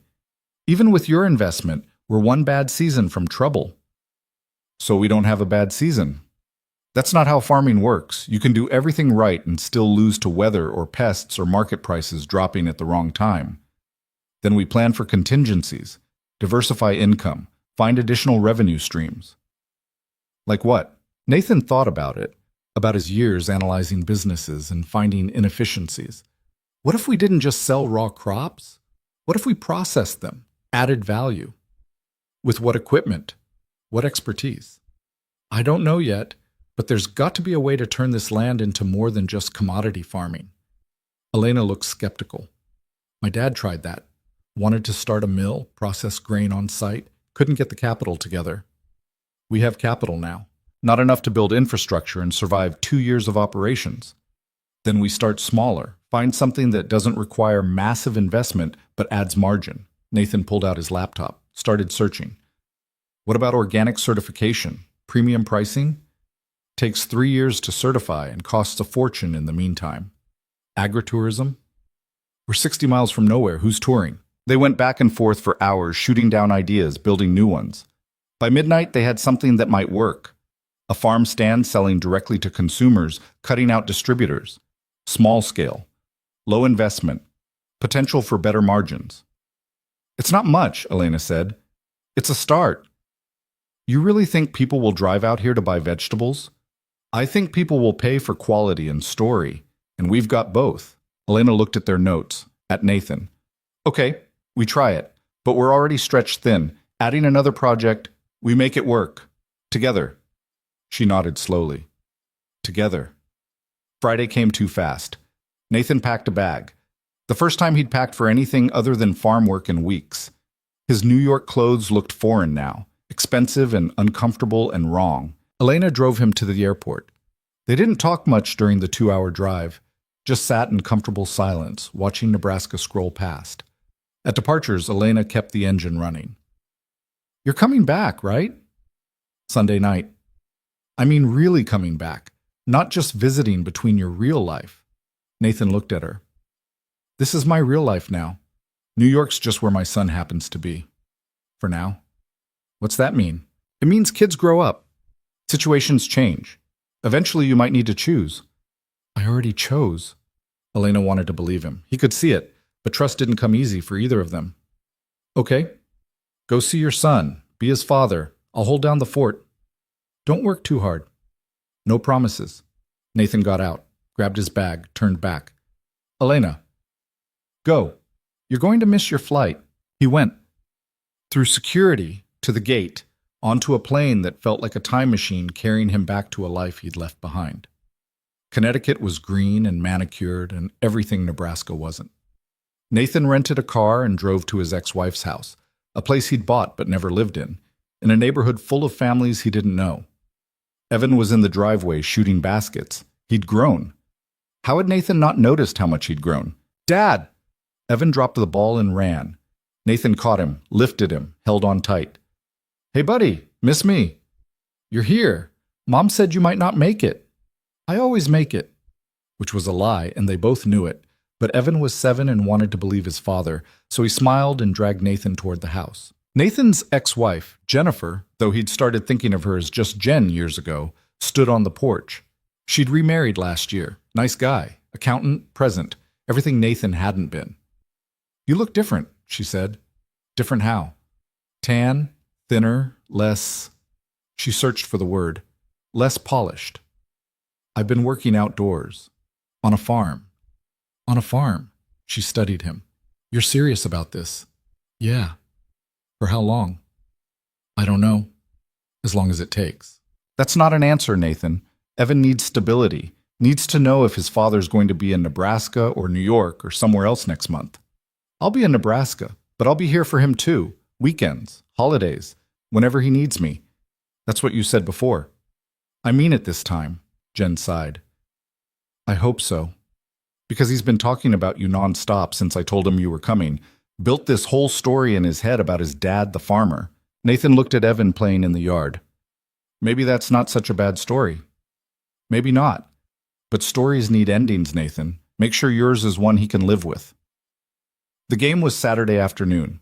Little League, summer session, kids who could barely hit the ball, and parents who treated it like the World Series. Evan played second base and went 2 for 3 at the plate. Nathan cheered until his voice was raw. After the game, they got ice cream.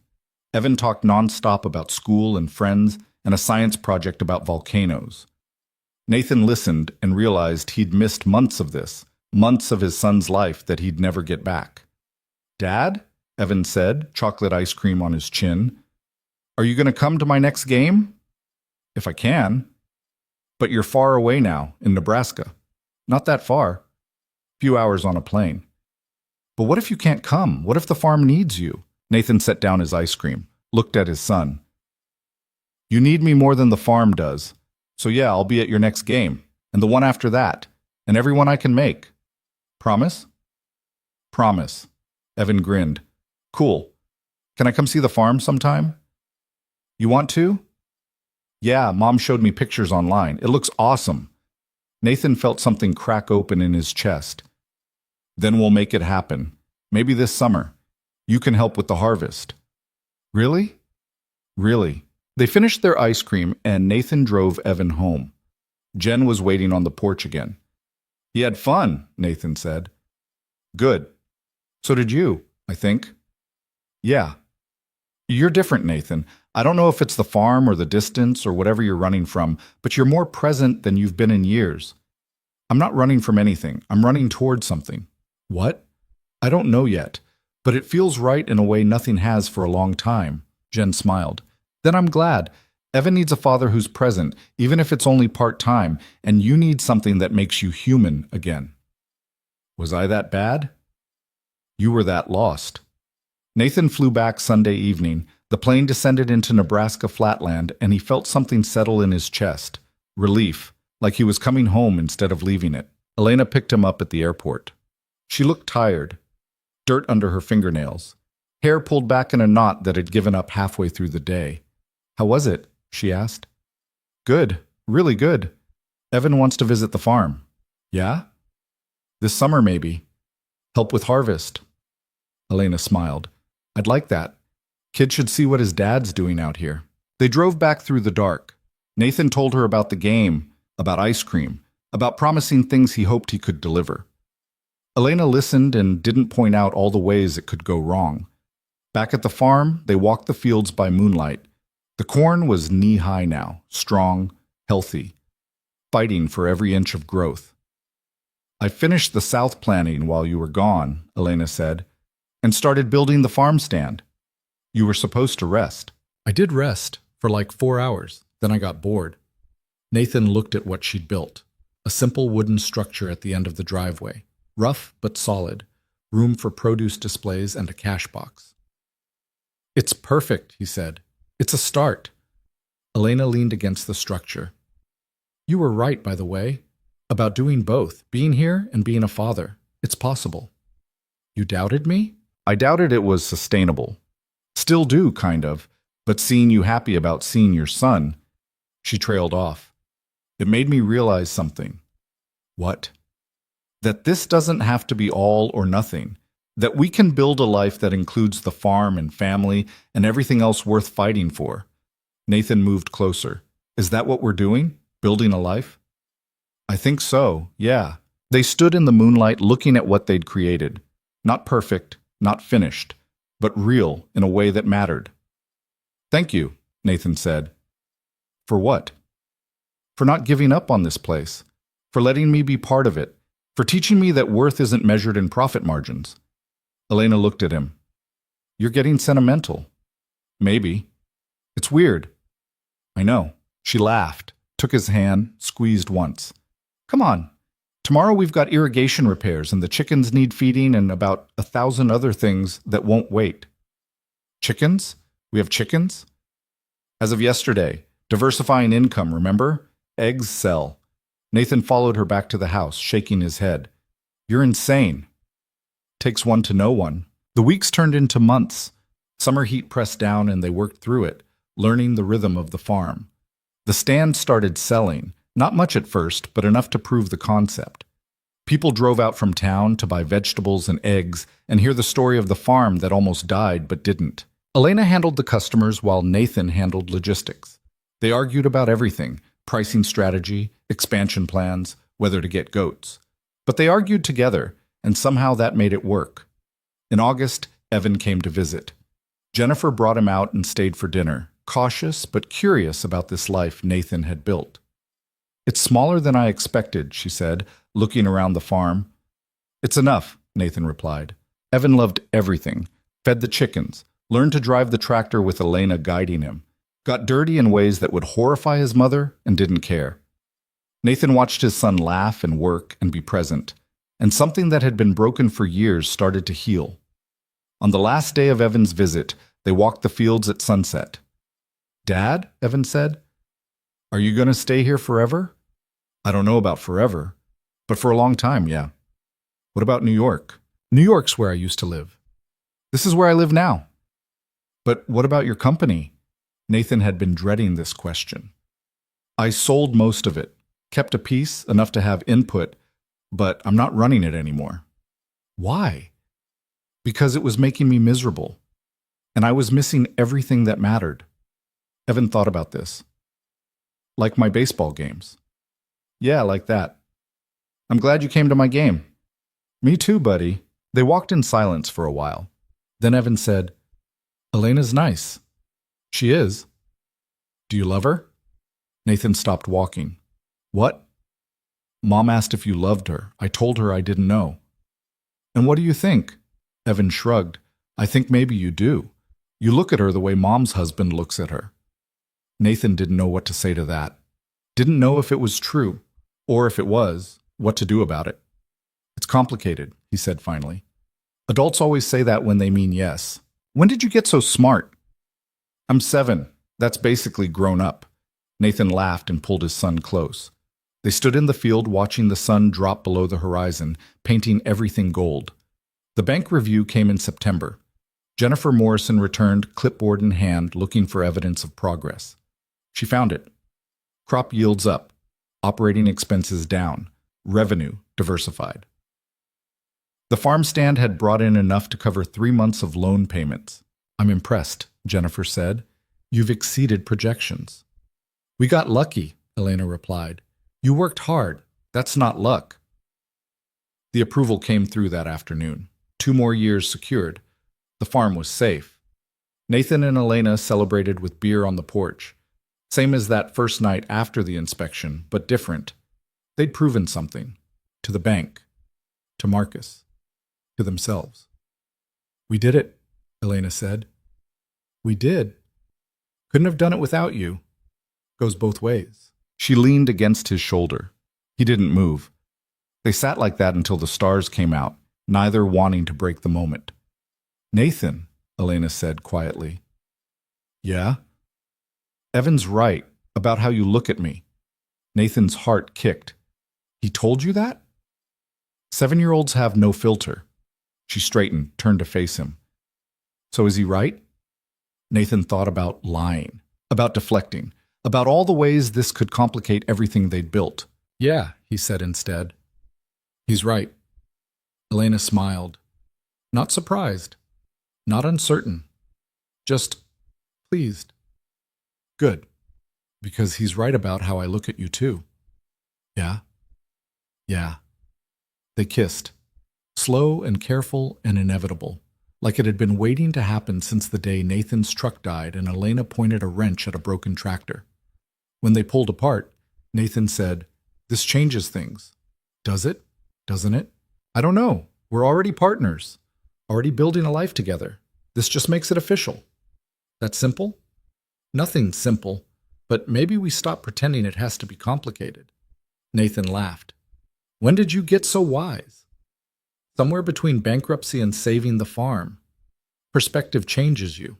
They sat together on the porch until midnight, talking about the future, about Evan visiting more often, about expanding the farm stand, about maybe, eventually, building something permanent. It wouldn't be easy.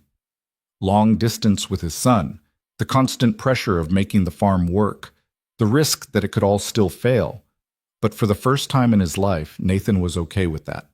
Because the work mattered, the people mattered, the choice to stay and fight instead of running mattered. He'd spent 20 years chasing success and found nothing but emptiness. Now he'd found purpose in dirt and struggle, and a woman who saw him as just Nathan. That was enough. More than enough. Winter came. They prepared the farm for dormancy, securing equipment and planning for spring. Nathan flew to Connecticut twice a month to see Evan, started therapy to figure out how to be a present father from a distance. It was hard. Some weeks he wanted to quit, move back, make it easier on everyone. But Elena would talk him down, remind him that hard wasn't the same as wrong, that Evan needed a father who was happy more than one, who was simply present. In December, Marcus showed up unannounced. Nathan saw him coming up the drive and met him in the yard. Elena came out of the barn, wrench in hand, ready for a fight. Relax, Marcus said, hands up. I'm not here to cause trouble. Then why are you here? Elena asked. To admit when I'm wrong. He looked at the farm, at the improvements, at the farm stand that was closed for winter but already had spring reservations from restaurants in town. You did it, against every odd, every obstacle. You made this work. We're not out of the woods yet, Nathan said. No, but you're on solid ground, and that's more than most can say. Marcus turned to Elena. Your father would be proud. Elena's expression softened, just a fraction. You didn't know my father well enough to know what would make him proud. Maybe not. But I know farming, and what you've built here, what you've fought for, that takes something most people don't have. Is there a point to this? Nathan asked. The point is, I'm done. Done trying to take this land, done sabotaging, done being the villain in your story. Marcus pulled an envelope from his pocket, handed it to Elena. Water rights? Fair market value. Offers good for 60 days. Elena opened the envelope, stared at the number. This is 3 times what you offered before. Before, I was trying to steal it. Now I'm trying to buy it honestly. Marcus looked between them. You've earned that much. Elena folded the envelope. I'll think about it. That's all I ask. Marcus left. Nathan and Elena stood in the yard watching his truck disappear. You gonna sell? Nathan asked. I don't know. It's a lot of money. Could expand operations, build that processing facility my dad wanted. Or you could tell him to go to hell and keep what your father died protecting. Elena smiled. I like option 2. Me too.